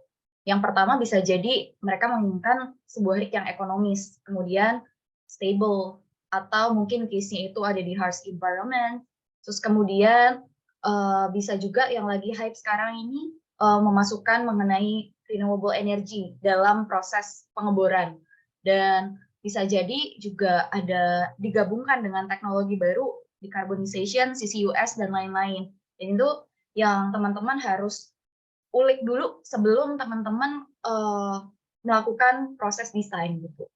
Terus yang kedua, setelah tahu lokasinya itu di mana, berdasarkan case yang diberikan, lokasi lapangannya itu di mana, teman-teman mulai mencari tahu atau melakukan riset mengenai kondisi lapangan sendiri. Kalau di petroleum engineering, meskipun kita nggak belajar secara detail mengenai geologi ya, tapi kan adalah sedikit-sedikit kita juga harus mempelajari tinjauan lapangannya. Jadi apa aja yang harus kita cari itu, yang pertama dari geologinya sendiri, misalkan lapangan itu terletak di mana, terus kemudian lapisannya seperti apa yang akan kita temui ketika melakukan pemboran, reservoirnya berada di mana, petroleum sistemnya seperti apa, lalu lingkungan dari lautnya itu sendiri bagaimana, kecepatan anginnya, tinggi gelombangnya, besarnya salinitas itu berapa, dan itu akan mempengaruhi struktur dan peralatan yang akan kita gunakan. Dan dari kondisi lapangan yang telah kita cari, akhirnya kita dapat menemukan drilling hazard atau problem-problem yang apa sih kira-kira yang akan kita temui. Contohnya ketika kita menemukan pengeboran atau lapisan di yang lapisan karbonat, kira-kira drilling hazard apa yang akan kita temui gitu maksudnya. Lalu yang ketiga itu mempelajari drilling system dan HSE. Kalau di PI itu paling dasar itu kan ada 5 sistem pemboran ya. Nah itu sistem apa aja, teman-teman harus tahu peralatan dari masing-masing sistem itu apa aja, power system, circulation, sistem angkat, sistem putar. Nah itu peralatannya apa aja, teman-teman juga harusnya udah tahu, dan kemudian dihubungkan dengan kondisi lapangannya. Lalu selanjutnya mempelajari dan memahami perhitungan drilling. Karena kita asalnya dari PI, ini akan menjadi sangat penting untuk kita tuh kuat di bagian perhitungan drilling sebetulnya, karena oil rig design itu kan bukan hanya tentang desain visual maupun inovasi aja, tapi dari inovasi dan struktur itu kan sebenarnya kita mendesain yang berasal dari perhitungan-perhitungan yang telah kita lakukan sebelumnya. Jadi ada beberapa perhitungan yang sangat penting di sini. Yang pertama itu mengenai pressure window. Ini sebenarnya dasar sekali. Jadi kita mengetahui berapa tekanan di lingkungan tersebut, di lapisan tersebut, berapa besar tekanan yang mampu ditahan oleh BOP. Nah, nanti kaitannya dengan pemilihan BOP-nya itu seperti apa. Terus kemudian drilling schedule, berapa lama proses pengeboran yang akan kita lakukan menggunakan inovasi-inovasi yang kita bawa. Dan itu bisa juga nanti kaitannya dengan keekonomian, karena output-nya adalah berapa lama. Dan dari sini juga kita bisa membandingkan apakah rig yang telah kita desain itu mampu mengebor atau melakukan operasional yang lebih cepat dari rig-rig konvensional lainnya. Kemudian selanjutnya itu ada well design, gimana kita mendesain sumurnya sendiri, itu trayeknya seperti apa, kemudian mungkin kalau teman-teman merencanakan vertikal maupun directional drilling, casing yang dipakai itu seperti apa, bitnya bagaimana, dan lain-lain, itu juga perlu dilakukan. Kemudian melakukan perhitungan terhadap 5 sistem pemboran, nanti kaitannya distribusi energinya itu seperti apa, kemudian besarnya horsepower yang dibutuhkan itu berapa, dan dari situ dapat menentukan banyaknya power system yang harus digunakan. Kemudian secara keekonomian, kita selalu menginginkan rig yang kita desain ini ekonomis. Dan ketika kita bilang rig ini ekonomis atau tidak, itu kan berdasarkan ada parameternya, ada perhitungannya. Lalu apa aja yang harus dihitung? Salah satunya bisa dari payout time-nya. Mungkin teman-teman juga bisa menghitung kalau mau nambahin secara lebih detail, mungkin membandingkan dua antara rig konvensional dengan rig yang teman-teman bikin, perbedaan pay out time-nya itu seperti apa, kemudian teman-teman bisa melakukan sensitivitas, dan lain-lain. Jadi output-nya adalah teman-teman bisa membuktikan apakah rig yang kita desain ini itu ekonomis atau tidak. Kemudian selanjutnya mencari tahu mengenai inovasi alat terbaru dan prinsip kerjanya, material dan konstruksi. Jadi seperti yang aku bilang tadi, ORD ini bukan cuma bagus-bagusan alat gitu. Kita mengambil inovasi-inovasi terbaru, ngambil inovasi-inovasi yang belum pernah digunakan sebelumnya. Tapi teman-teman juga harus punya dasar. Kenapa inovasi ini harus ada di rig teman-teman. Jadi inovasi, alat peralatan, dan lain-lain, atau kita sebut spesifikasi itu tentunya kita dapatkan dari perhitungan. Jadi rig ini nggak boleh terlalu overload juga, atau nggak boleh terlalu kurang juga. Jadi gimana kita bisa mendesain peralatan yang tepat dan juga applicable gitu. Jadi nggak yang wah banget, tapi nggak kecil kemungkinan untuk bisa diimplementasikan. Gitu. Kemudian pada saat perlombaan juga itu akan ditanyakan biasanya prinsip kerjanya. Jadi ketika teman-teman membawakan inovasi terbaru, nanti bisa jadi dari jurinya sendiri bertanya, ini prinsip kerjanya seperti apa? Apabila dihubungkan dengan kondisi lapangannya, itu bagaimana prosesnya dan lain-lain. Terus teman-teman juga harus punya dasar mengapa menggunakan material yang A, B, atau C. Mengapa material A ini bisa dibilang lebih unggul daripada yang lain. Kemudian secara konstruksi juga, karena konstruksi itu banyak jenisnya, jadi teman-teman harus bisa menjelaskan atau lebih baik juga bisa ditunjukkan secara perhitungan, itu kenapa konstruksi ini lebih baik dibandingkan dengan konstruksi yang lain. Kemudian selanjutnya yaitu mempelajari tentang HSE-nya. Seperti yang udah dibilang atau dijelaskan sebelumnya tadi ya, HSE ini juga sangat penting karena biasanya juri-juri itu yang didatangkan itu biasanya khusus dari profesional dari HSE-nya sendiri. Jadi secara detail, maksudnya gimana teman-teman menghubungkan kapasitas rig dengan kapasitas misalnya lifeboat-nya. Terus kemudian bagaimana penempatan alat-alatnya, peralatan-peralatannya supaya aman gitu. Terus yang terakhir yaitu mempelajari software yang dibutuhkan. Seperti yang sudah dijelaskan sebelumnya mengenai software-software, teman-teman juga tentunya harus menguasai dan juga mahir ya buat mengoperasikan software itu sendiri. Jadi karena ketika berbeda perlombaan, biasanya teman-teman butuh melakukan penyesuaian gitu. Jadi teman-teman yang memegang dari software sendiri juga harus kerja ekstra gitu. Mungkin bisa di next. Nah ini yang sebenarnya teman-teman harus lakukan dari perlombaan itu sendiri. Tapi tadi juga sudah dijelaskan secara lebih detail. Aku mengulangi aja. Jadi dari tadi teman-teman mendapatkan case, apa aja yang teman-teman harus lakukan riset atau dianalisa. Kemudian dari analisa case itu, kemudian teman-teman melakukan riset mengenai lingkungannya, lapangannya, geologikalnya, dan lain-lain. Terus kemudian dari situ teman-teman bisa melakukan calculation atau perhitungan dasar untuk 5 sistem pemborannya, untuk rig-nya sendiri. Terus kemudian dari perhitungan-perhitungan tersebut kita dapat mengetahui apa saja yang kapasitas dari rig-nya itu apa saja, kemudian maksimum dari si rig-nya itu apa saja. Jadi kita bisa mendesain melakukan pemilihan spesifikasi yang tepat, tidak boleh kurang maupun tidak boleh terlalu berlebihan. Kemudian dari spesifikasi itu teman-teman bisa ngembangin lagi inovasi apa aja yang mau digunakan. Terus setelah itu teman-teman juga nanti masuk ke proses desain dan lain-lain. Kemudian saat hari H juga teman-teman harus mempersiapkan presentasi, PPT, skrip, outfit, dan lain-lain. Dan nanti di hari H sebisa mungkin teman-teman itu harus persiapannya itu harus proper lah. Jadi yang tadi sudah dijelaskan dari presentasi, dari orang-orang yang melakukan presentasi, terus kemudian sudah dihitung waktunya, kemudian menjawab dengan to the point sehingga tidak memakan banyak waktu pada saat Q&A.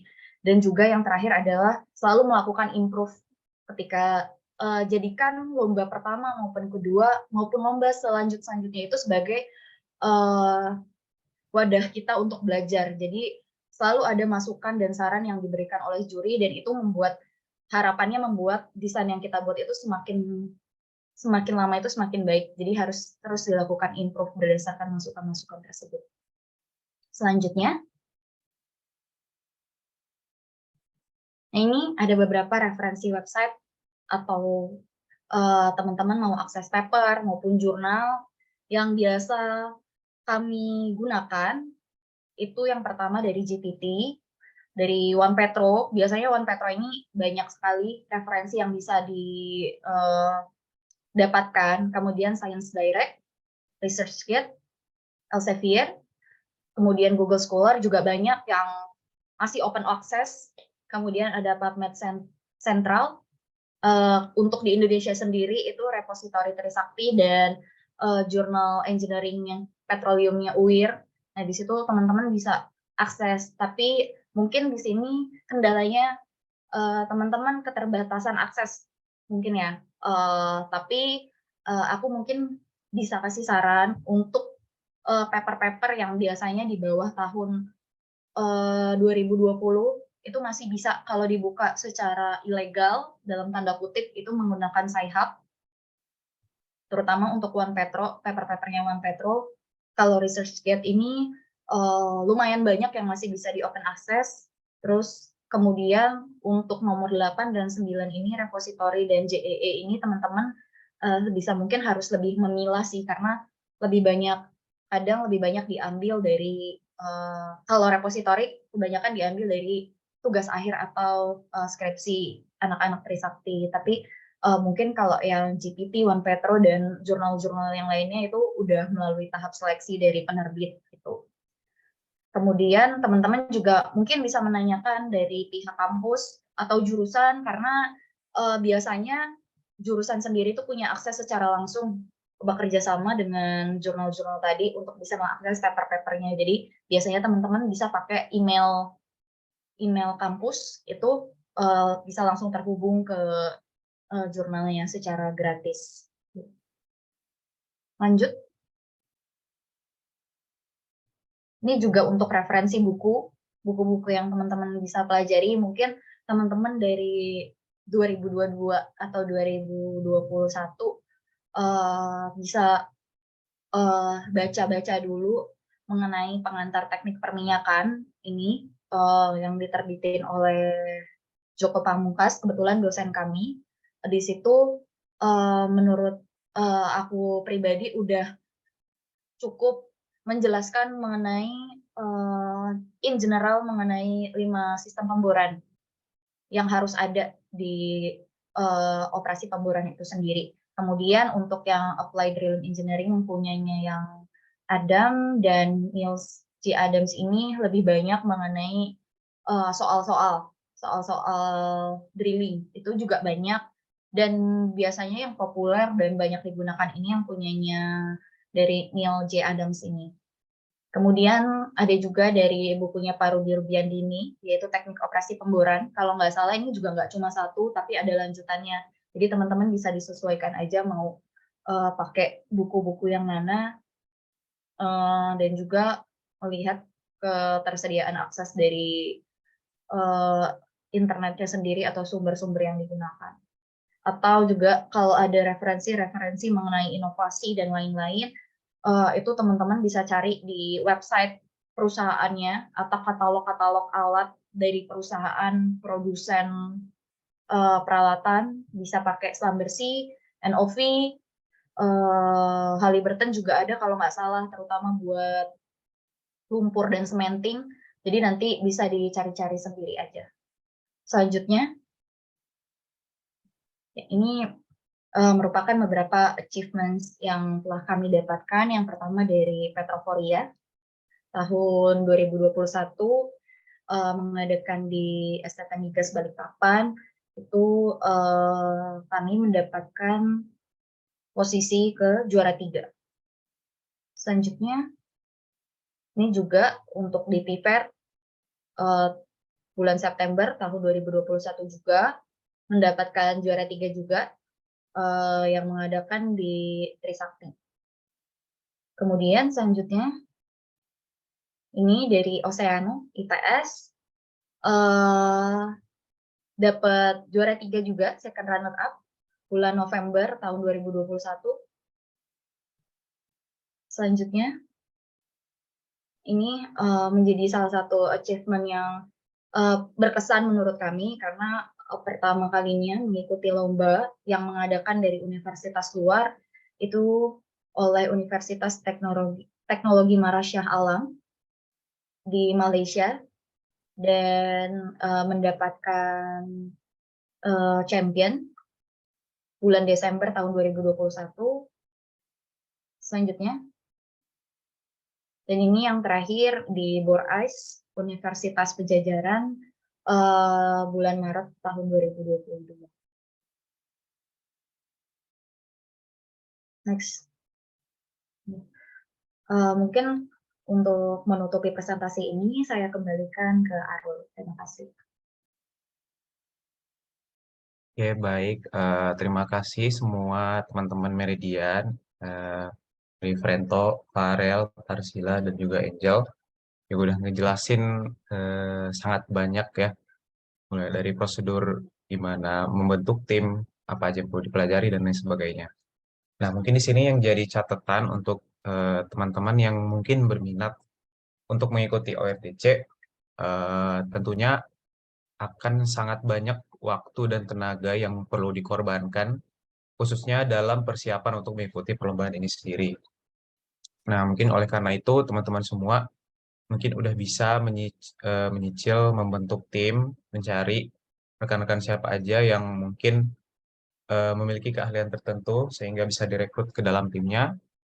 Udah mulai mendesain, melakukan riset, mendesain bagaimana RIG-nya, mempelajari cara menggunakan software, mempelajari perhitungan juga. Nah, dan juga mungkin teman-teman yang ingin ikut perlombaan ORDC ini sendiri, mungkin yang paling dekat itu ada BorIce dan Petrolida. Nah, jadi udah bisa dipersiapkan mulai dari sekarang, karena persiapannya ini nggak memakan waktu hanya 1 bulan, tetapi butuh lebih dari berbulan-bulan untuk teman-teman semua bisa well prepared dan juga matang dalam mengikuti perlombaan ORDC ini sendiri. Baik, mungkin dari kami segitu aja. Terima kasih. Aku kembalikan ke MC. Terima kasih kakak-kakak tim Meridian. Wah, keren banget.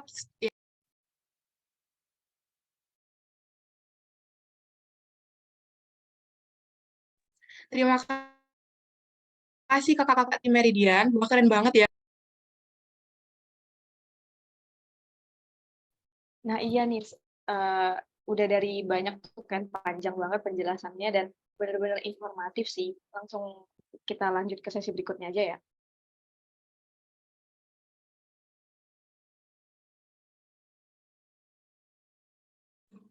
Selanjutnya kita memasuki sesi tanya jawab.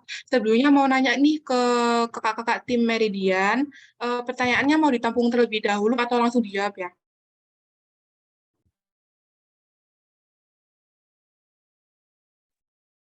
Mungkin bisa sih langsung dijawab aja. Oke, baik. Terima kasih kepada peserta forum. Silakan menggunakan fitur raise hand serta mengaktifkan mikrofon dan kamera.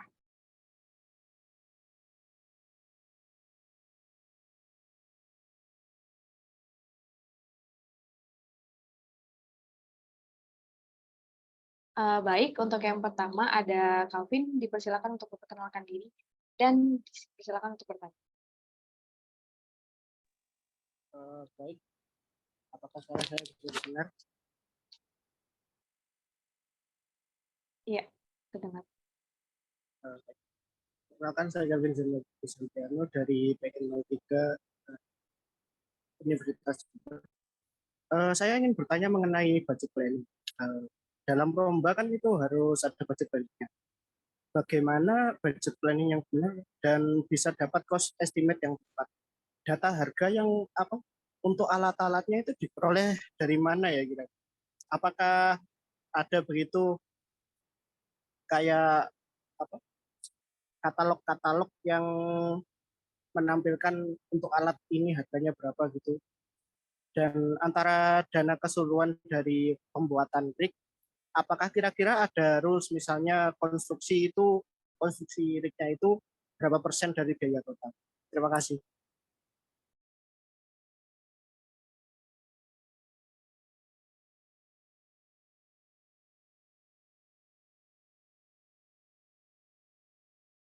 Baik, terima kasih atas pertanyaannya. Mungkin Kak Meridian langsung bisa menjawab pertanyaan kalau misalnya ada pertanyaan. Nggak perlu dilempar ke Excel.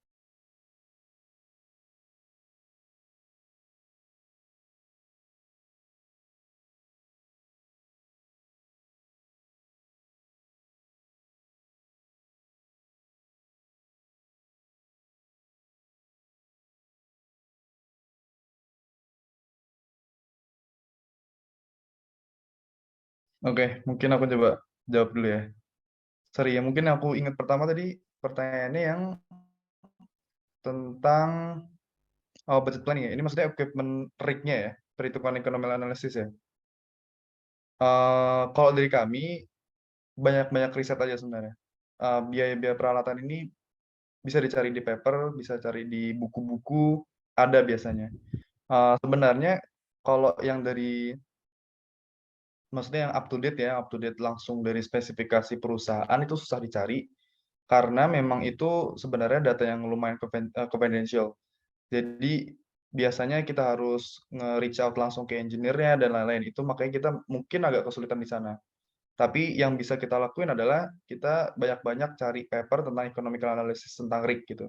Ada kok, ada. Biasanya ada dari sana. Nah, dan equipment-equipment-nya juga ada. Jadi kita bisa jadi itu jadi referensi utama dulu.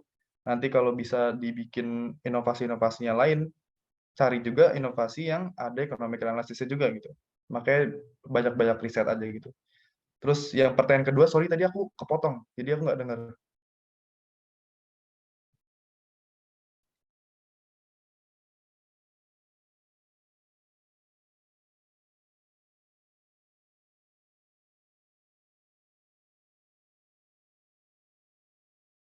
Izin masuk, apakah suara saya bisa didengar? Baik, untuk yang pertanyaan kedua itu dalam pembangunan rig-nya kan ada harga total, Mas. Kayak keseluruhannya itu nantinya berapa, masang sistemnya berapa. Nah, mungkin kira-kira ada rules-nya nggak? Misalnya konstruksinya itu berapa persen, lalu instalasi lain-lainnya itu berapa persen, gitu Mas. Jadi kalau misalnya kita sudah dapat biaya total, kita bisa mengetahui gitu loh, bisa lebih didetailkan lagi.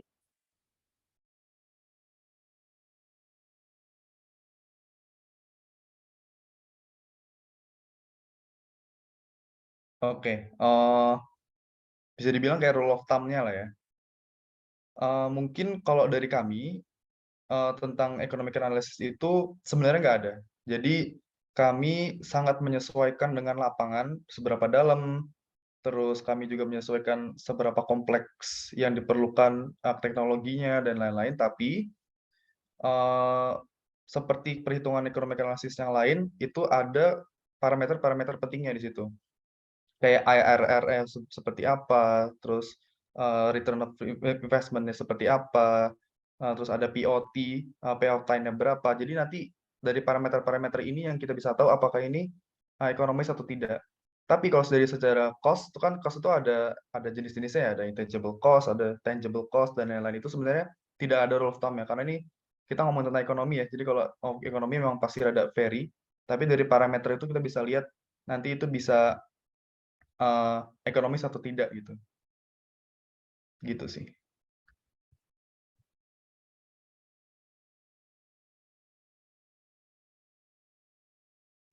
Baik, Mas. Terima kasih.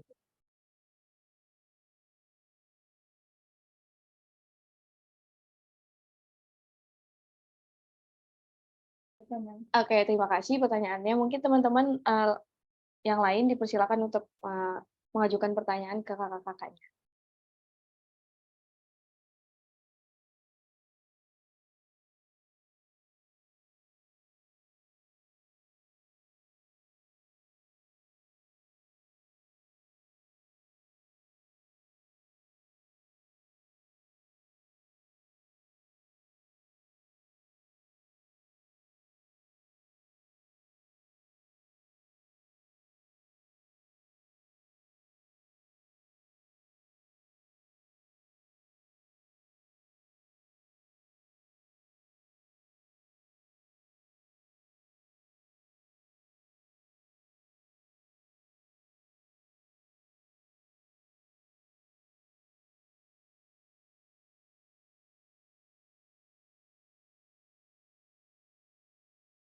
Baik, untuk Mas Hilo dipersilakan untuk bertanya.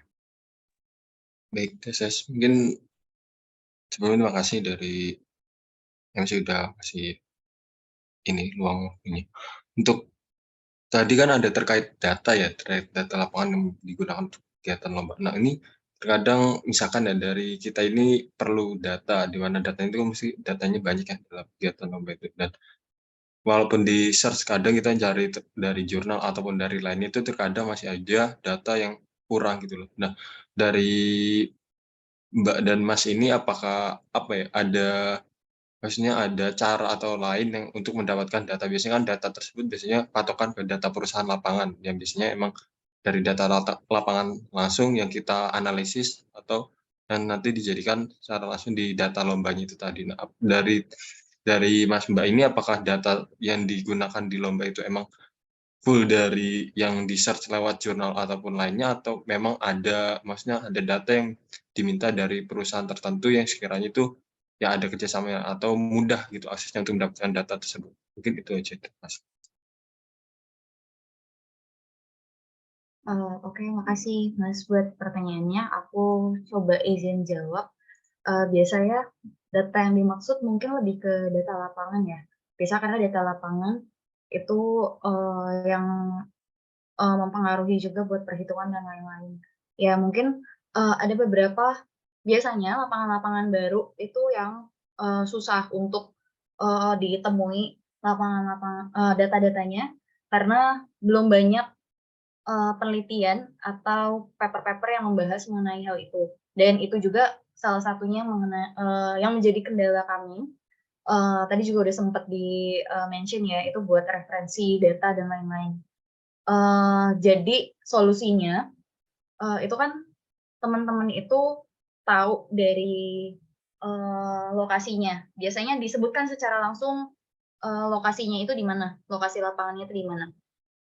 Kalau misalkan teman-teman nggak bisa menemukan data lapangan itu, spesifik lapangan itu, teman-teman bisa menggunakan data-data lain, mungkin data-data lapangan yang masih di cekungan yang sama. Biasanya kami mensiasati hal itu dengan menggunakan data-data dari lapangan yang terdekat sih, tapi masih dalam satu cekungan, artinya masih dalam satu petroleum sistemnya gitu.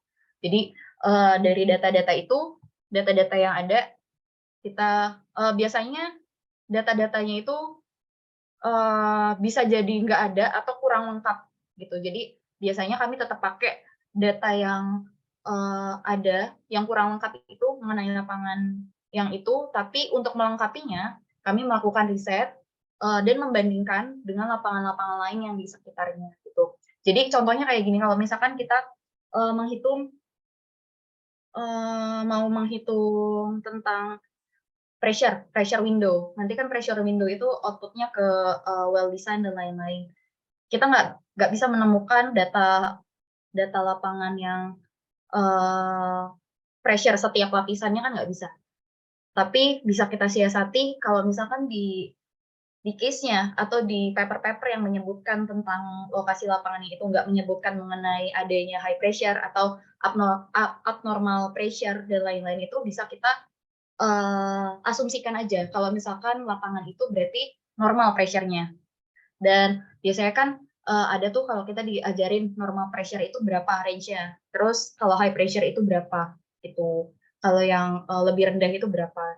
Ya itu sih biasanya kalau cari-cari kata kunci atau situasi di lapangannya itu seperti apa. Kalau misalkan emang nggak ada datanya, ya udah pakai parameter yang biasa kita pakai aja.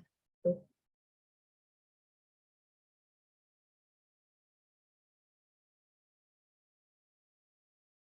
Baik Kak, mungkin terima kasih udah bantu sekali. Mungkin kendala dari teman-teman ya, mungkin salah satunya itu dari data mungkin, karena terkadang dari kita ini kan masih baru ya, dan istilahnya cari-cari data itu lumayan sulit juga, misalkan dari paper atau apalagi dari biasanya kan perusahaan itu kan namanya data pasti di ini sendiri. Nah, mungkin itu perlu ini aja sih di apa namanya, di upload, maksudnya dicari lebih luas lagi untuk ini. Mungkin itu aja. Makasih.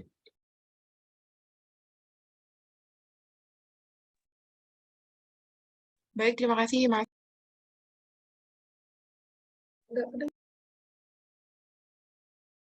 Oke, lanjut. Ada Meida, dipersilakan.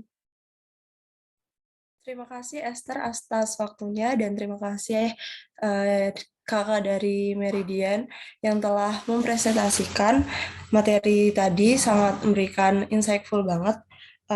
Aku izin bertanya nih, dalam lomba kan kita yang akan kita ikuti umumnya akan adanya drilling program ya Kak.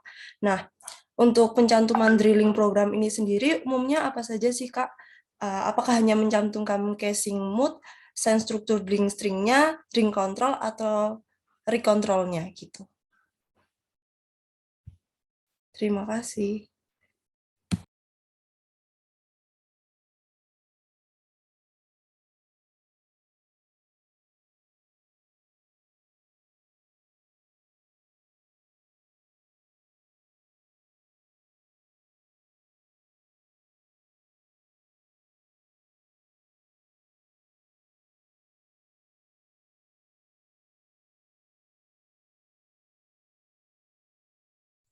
Oke, terima kasih atas pertanyaannya. Aku izin jawab. Jadi tentunya dalam mendesain program drilling program tuh di lomba ini tuh kita juga harus mendesain dengan lengkap ya. Mulai dari sebenarnya gimana drill stringnya, gimana desain bit, BHA dan lain sebagainya. Nah, jadi dari sini tuh karena mungkin tipsnya gini, karena kita sama-sama berasal dari PI, jadi kita harus tunjukin power kita, yaitu adalah kita powerful dalam masalah perhitungan atau engineering calculation yang berhubungan dengan petroleum gitu, khususnya di bagian drilling. Nah, oleh karena itu tentunya teman-teman semua harus lengkap mulai mendesain drilling programnya, mulai dari drilling hazardnya apa aja, terus wind load, vertical loadnya berapa aja, casing design, mat design, cementing desainnya juga harus lengkap seperti itu. Nah, mungkin teman-teman lain ada yang mau bantu teman-teman Meridian? Boleh?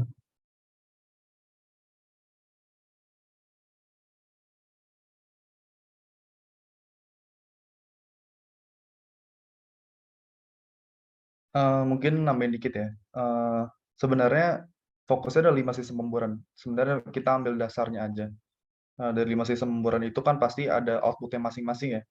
Nah, nanti output masing-masing kita sebenarnya memfokuskan untuk rig selection-nya. Bagaimana kita bisa milih rig yang tepat gitu.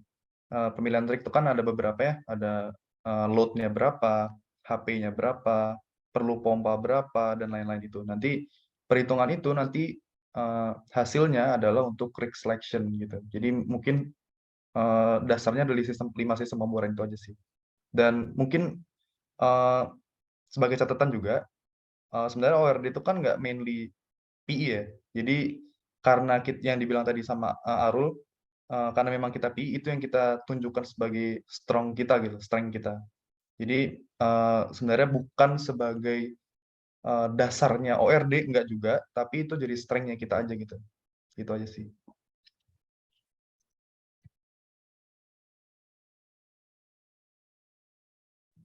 Baik-baik, terima kasih Kak telah menjawab pertanyaan saya. Saya kembalikan ke Esther. Terima kasih Meda. Mungkin teman-teman yang lain, tadi sebelumnya ada Lutfi ya. Lutfi mau nanya apa, Lut? Oh iya, terima kasih MC.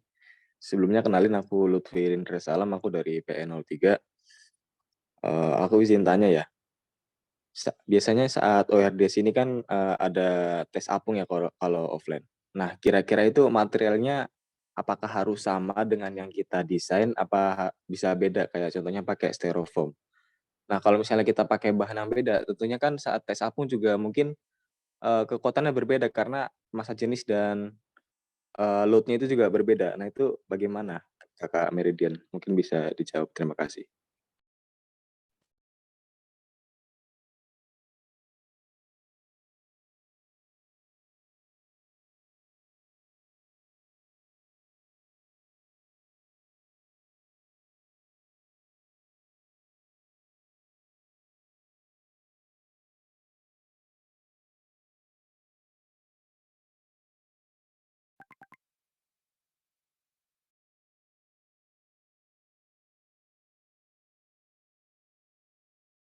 Oke, aku izin jawab ya. Untuk buat mockupnya tadi di inlet kan udah dijelasin tuh. Kita ada minimal budgetnya, maksimal budgetnya itu $50.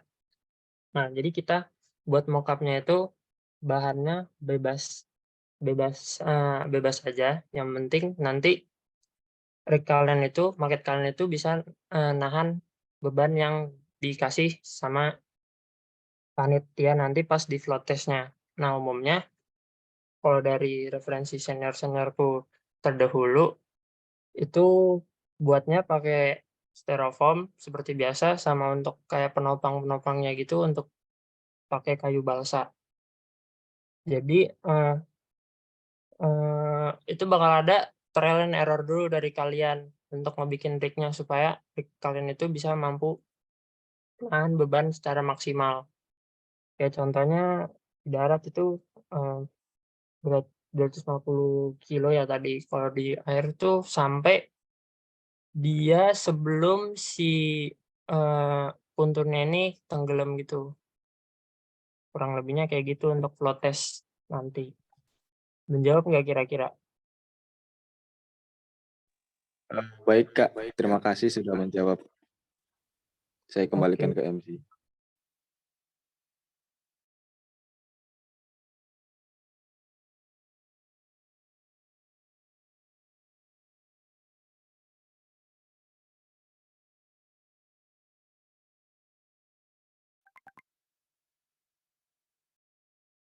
Baik, untuk selanjutnya Kelvin dipersilakan untuk bertanya.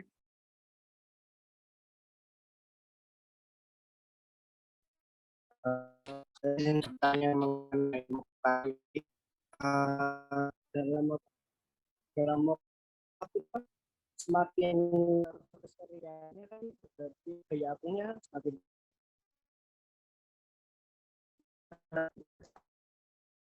soalnya kan kalau misalnya kita mendesain secara real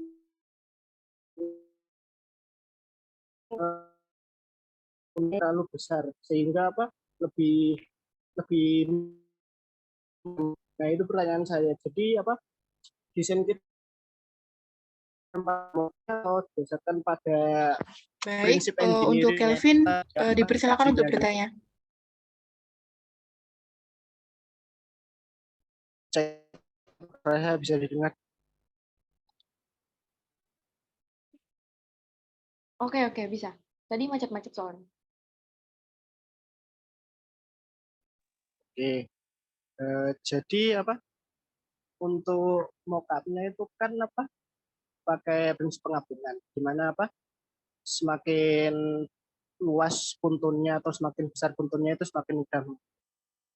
Nah, pertanyaan saya apa desain rig kita itu harus didasarkan pada rig yang nyata atau berdasarkan float testnya itu? Soalnya kan float testnya itu bisa diakali pakai membesarin punturnya, sedangkan kalau punturnya kita besarin kan itu nanti desainnya tidak akurat dan tidak realistis kalau dipandang secara engineering. Gitu mas pertanyaan saya mas.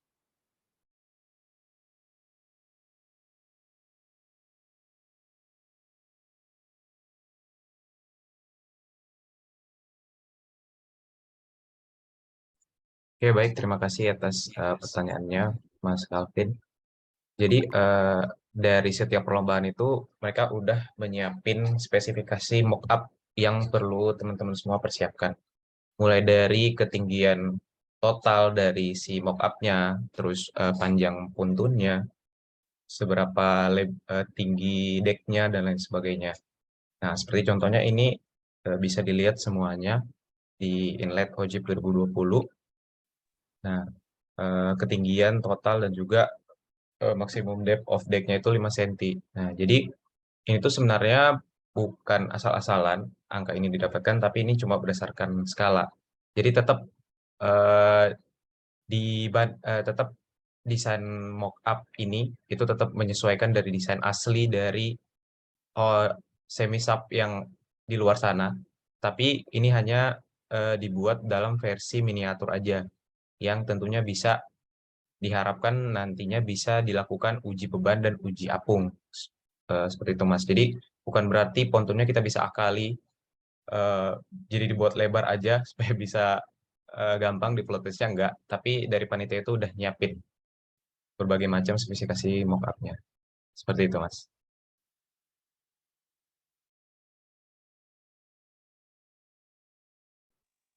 Izin feedback. Jadi misalnya kalau desain yang sebelumnya itu tidak proporsional itu gimana, Mas? Jadi ya mock-up-nya harus mengikuti rules-nya atau mengikuti desain yang kita buat sebelumnya di blueprint maupun gitu. Oh, gini Mas. Kalau di desain rig yang asli, yang maksudnya yang didesain di dalam blueprint, yang kita propose di dalam blueprint, itu gak selalu mesti sama dengan mockup asli teman-teman.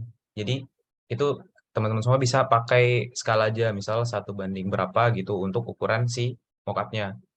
Nah, semisal kalau teman-teman nanti mendesain mockupnya itu melebihi ketentuan yang udah ditentuin panitia. Nah, itu nanti bakalan dikasih pengurangan poin. Dan biasanya untuk penilaian di bagian mockup test ini juga lumayan tinggi ya. Kalau nggak salah sekitar 15%-an. Jadi ini juga menjadi salah satu poin penting juga dalam mendesain si mockupnya. Mungkin seperti itu, Mas. Kira-kira menjawab nggak ya? Baik, terima kasih sudah bisa. Oke, sama-sama.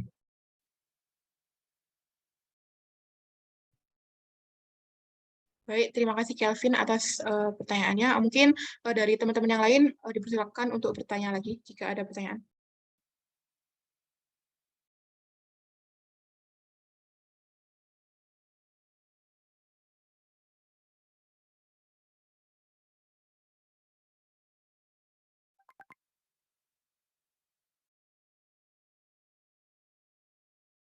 Mungkin aku izin bertanya sama Kak.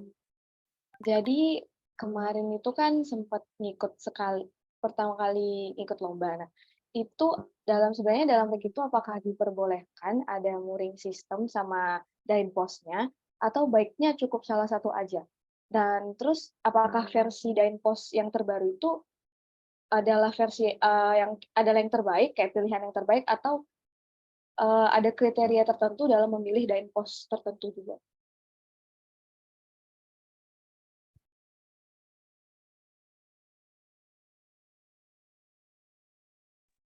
Ya, aku izin jawab ya. Kaitannya sama mooring dan dynamic positioning systemnya, itu teman-teman bisa lihat lagi dari kedalaman si lapangannya sendiri. Dari beberapa sih merekomendasikan, ada yang merekomendasikan bahwa mooring system bisa teman-teman pakai kalau misalnya memang cukup dangkal. Tapi sangat direkomendasikan untuk pakai dua-dua kalau memang teman-teman dalam keadaan yang lautnya cukup dalam, karena dibutuhkan juga mooring system supaya stabil, dan DPS juga make sure supaya mereka teman-teman nggak berpindah tempat. Jadi mooring system dan DPS di-combine itu akan jadi jauh lebih baik impact dan lebih impactful juga sih untuk kondisi rig-nya, kestabilan rig-nya terutama. Ada yang lain yang mau nambahin? Monggo.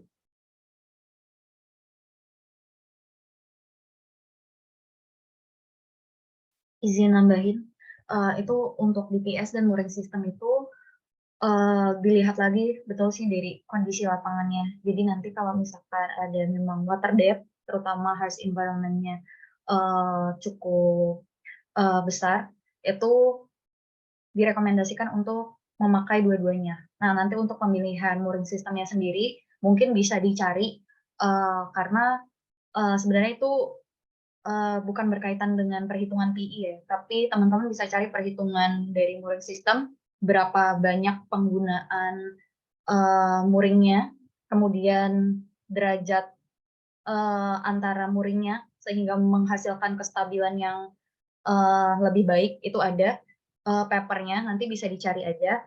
Dan kalau misalkan mungkin di tempat yang lebih stabil dan juga lebih dangkal, itu mungkin bisa digunakan salah satunya.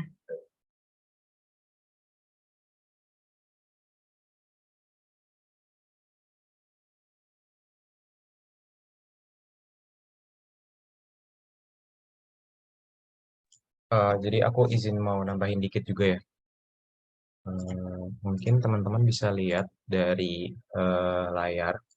Ini juga salah satu pedoman kami dalam menentukan sih sebenarnya kita itu mau ngedesain semisap seperti apa sih. Nah, ini tuh ada satu paper yang merangkum mulai dari desain rig yang dibuat pada tahun berapa, terus biasanya dioperasikan dalam water depth seberapa, bentuknya gimana, dan mooring dan DPS-nya seperti apa. Nah, seperti contoh di sini, karena kami mematok dari model terbaru atau model desain terbaru yaitu Trosvik, sehingga di sini untuk sistem mooringnya itu mereka memakai DP and combination chain and wire rope. Nah, jadi dua-duanya tetap dipakai. Tapi perlu diperhatikan lagi fungsi masing-masing dari si dynamic positioning system dan juga mooring ini sendiri yang berbentuk chain itu adalah untuk mooringnya itu sebagai istilahnya pemberi beban atau penyekat agar si rignya itu tetap pada posisinya. Nah, tetapi dikarenakan mooring ini sendiri itu kalau kita ngomongin soal semisap kan water depth-nya sangat dalam ya, sampai 3.000 meter dan sebagainya. Nah, itu kan otomatis dibutuhkan si rantai yang sangat panjang untuk menyekat si rignya. Nah, tetapi dalam kondisi lingkungan di suatu lapangan tertentu, khususnya untuk harsh environment, seperti misalnya di cuaca di sana sangat ekstrim, terus kecepatan angin juga sangat tinggi, maka tidak memungkinkan dibutuhkan hanya mooring saja sebagai alat untuk menstabilkan si semisapnya. Oleh karena itu diproposlah penggunaan DPS. Nah, karena kan nanti pada saat ngebor tuh rignya tidak harus stabil dan tidak boleh goyang-goyang. Makanya kombinasi antara DPS dan mooring ini jadi salah satu poin penting gitu yang sangat dibutuhkan dalam proses pengeboran nantinya. Mungkin seperti itu.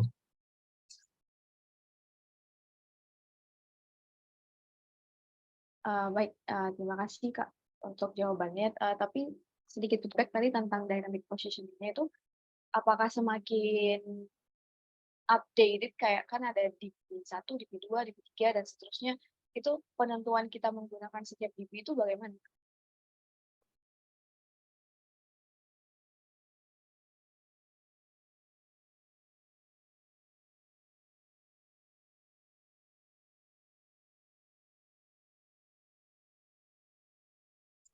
Ya, oke. Jadi untuk hal itu mungkin teman-teman bisa coba cari dari spesifikasinya tersendiri. Sebenarnya sih tentunya DP generasi terbaru tuh harusnya sih yang paling bagus. Tetapi balik lagi, apakah DP ini tuh ekonomis untuk dipakai dalam kondisi lingkungan yang seperti apa gitu. Kalau emang kondisi lingkungan lautnya ataupun kecepatan angin dan weather-nya di situ nggak terlalu ekstrim, mungkin dengan mempertimbangkan alasan ekonomi, teman-teman semua bisa pakai DP yang old version. Tetapi balik lagi, apakah kalian emang menginginkan platform yang aman tetapi high cost atau low cost tetapi risky seperti itu. Jadi bisa teman-teman riset lebih dalam lagi soal itu. Oke, terima kasih Kak. Aku mau nambahin dong. Oh iya, iya. Untuk yang tadi kan Arul jelasin soal mooring ya. Jadi untuk panjang mooring itu biasanya suka ditanyain sama juri. Nah, untuk panjang mooringnya itu sendiri dari paper itu kita menghitungnya dengan cara 1,5 dikali kedalaman dari si tempat pengeborannya. Misal kedalamannya 1.000. Nah, itu kalian kali 1,5. Jadi kalian spare 500 meter buat mooringnya. Kurang lebihnya kayak gitu untuk perhitungan panjang mooringnya jika kalian ditanya sama jurinya nanti.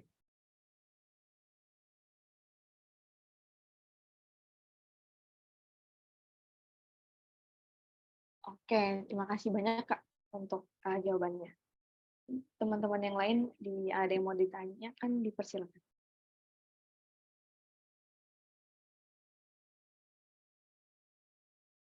Mungkin aku mau bertanya nih Kak, soft skill apa aja sih yang diperlukan untuk mempersiapkan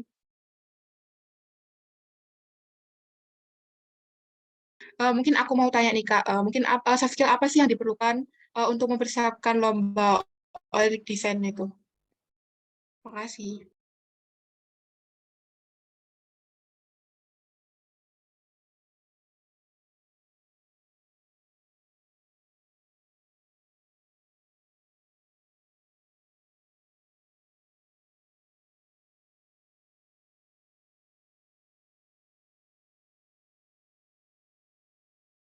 Oke, aku izin jawab ya.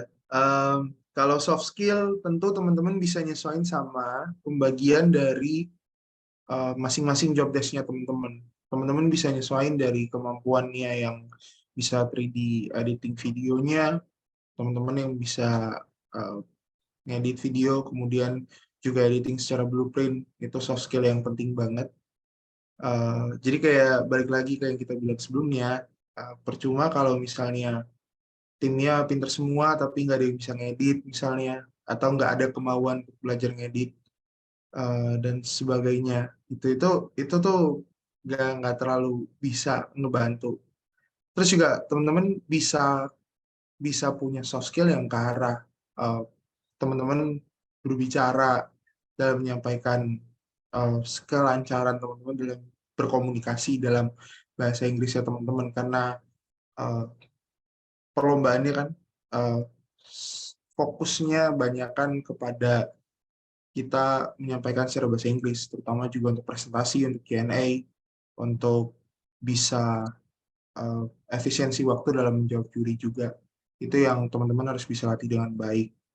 Terus mungkin kaitannya sama kerja sama timnya teman-teman, itu juga penting. Makanya ya bondingnya juga harus dibangun dengan baik. Kebersamaan antar timnya sehingga bisa saling memahami dalam bekerja dan cara berpikir teman-teman ke arah yang sama. Tentu punya visi misi yang sama juga untuk bisa menang ketika udah mengikuti perlombaan. Juga yang gak kalah pentingnya time management, sama paling penting how you guys can solve the problem yang ada di depan, terutama ketika kalian dikasih case, kalian menganalisanya seperti apa, menginterpretasikannya, dan menjadikannya dalam bentuk hasilnya yang bisa kalian presentasikan dengan baik. Itu satu dari sekian banyak soft skill yang harus dan wajib untuk dimiliki oleh teman-teman. Itu hal-hal penting yang teman-teman bisa latih dari mengikuti perlombaan sih. Mungkin dari teman-teman yang lain ada yang mau ditambahin, monggo.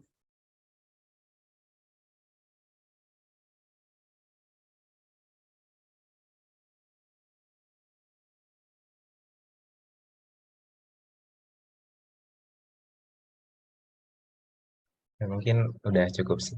Udah lengkap banget jawaban dari Mas Frento.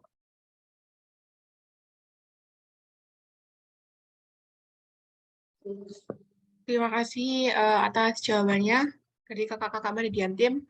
Berakhir sudah sesi tanya jawab. Terima kasih buat partisipasinya kepada teman-teman semua. Terima kasih juga buat kakak-kakak tim Meridian atas jawabannya. Setelah sesi tanya jawab, jujur jadi lebih tahu banyak ya, Tar.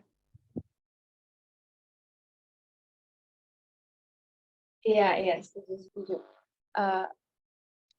Last but not least, aku persilakan ke kakak-kakak tim Meridian buat menyampaikan final closing statement-nya, kayak kesan dan pesannya kepada teman-teman yang ada di sini.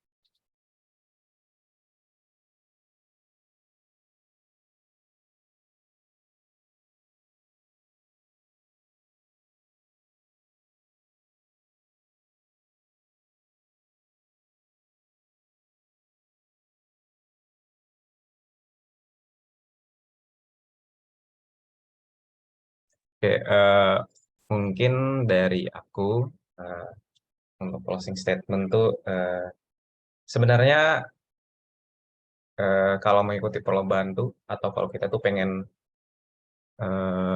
fokus untuk meraih prestasi harusnya pastinya kita harus punya goals dan mesti punya ambisi.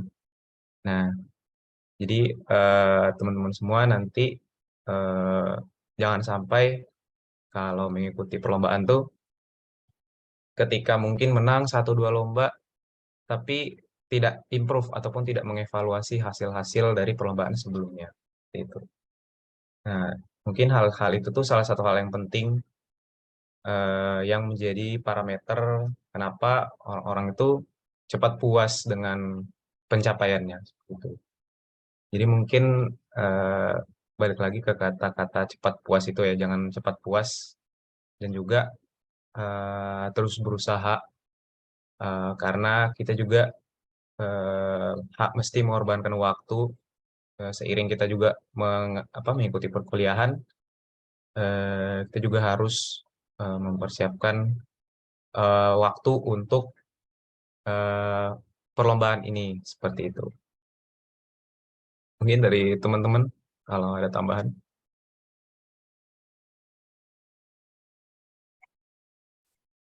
Mungkin mau nambahin dikit, karena mungkin masih Universitas Jember ya, untuk ORD-nya kalau nggak salah baru 1 ya yang maju kemarin di OJIP. Aku cuma mau bilang jangan buat teman-teman mau angkatan 2021 atau 2020, 19, 22, ya jangan takut buat memulai.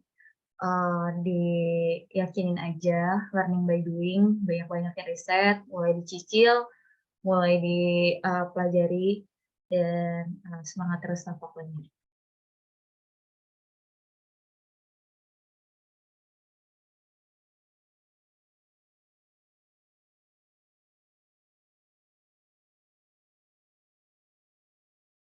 Oke, terima kasih banyak Kak buat kesan dan pesannya.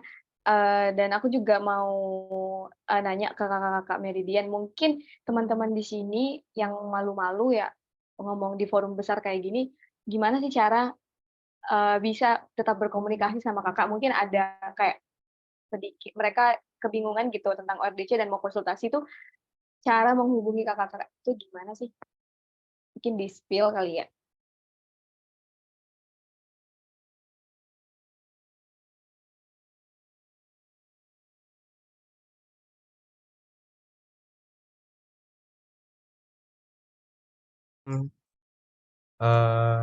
Mungkin bisa reach out lewat Instagram kali ya. Gimana teman-teman yang lain? Angel, Frento, Farel, Tarsila. Aman nggak? Aman. Aman lah ya. Atau mungkin mau di drop nih IG-nya apa gimana nih?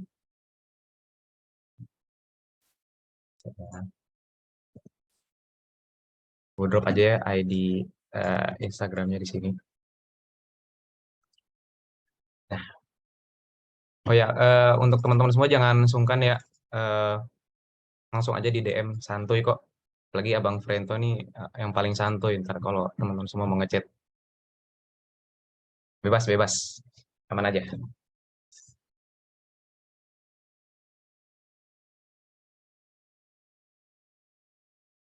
Langsung di-follow nggak sih sekarang?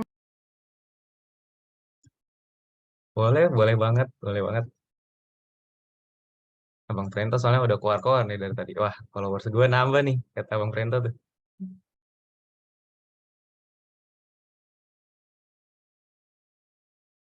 Oke, siap Kak. Jangan lupa di follow back.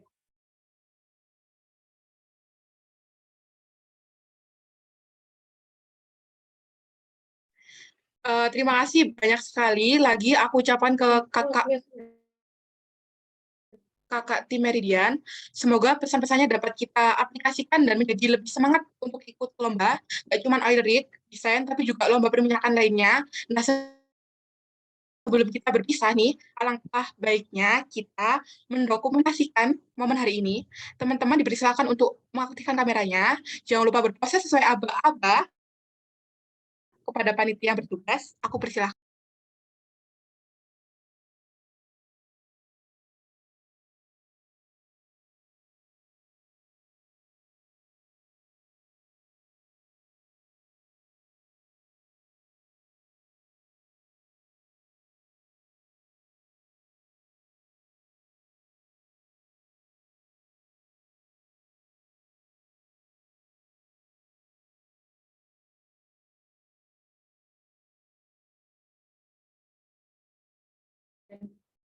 Oke, sesuai aba-aba ya. Slide yang pertama.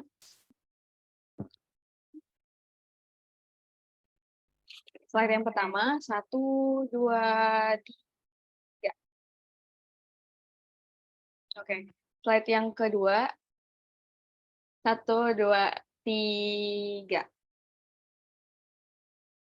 Dan slide yang ketiga, 1, 2, 3.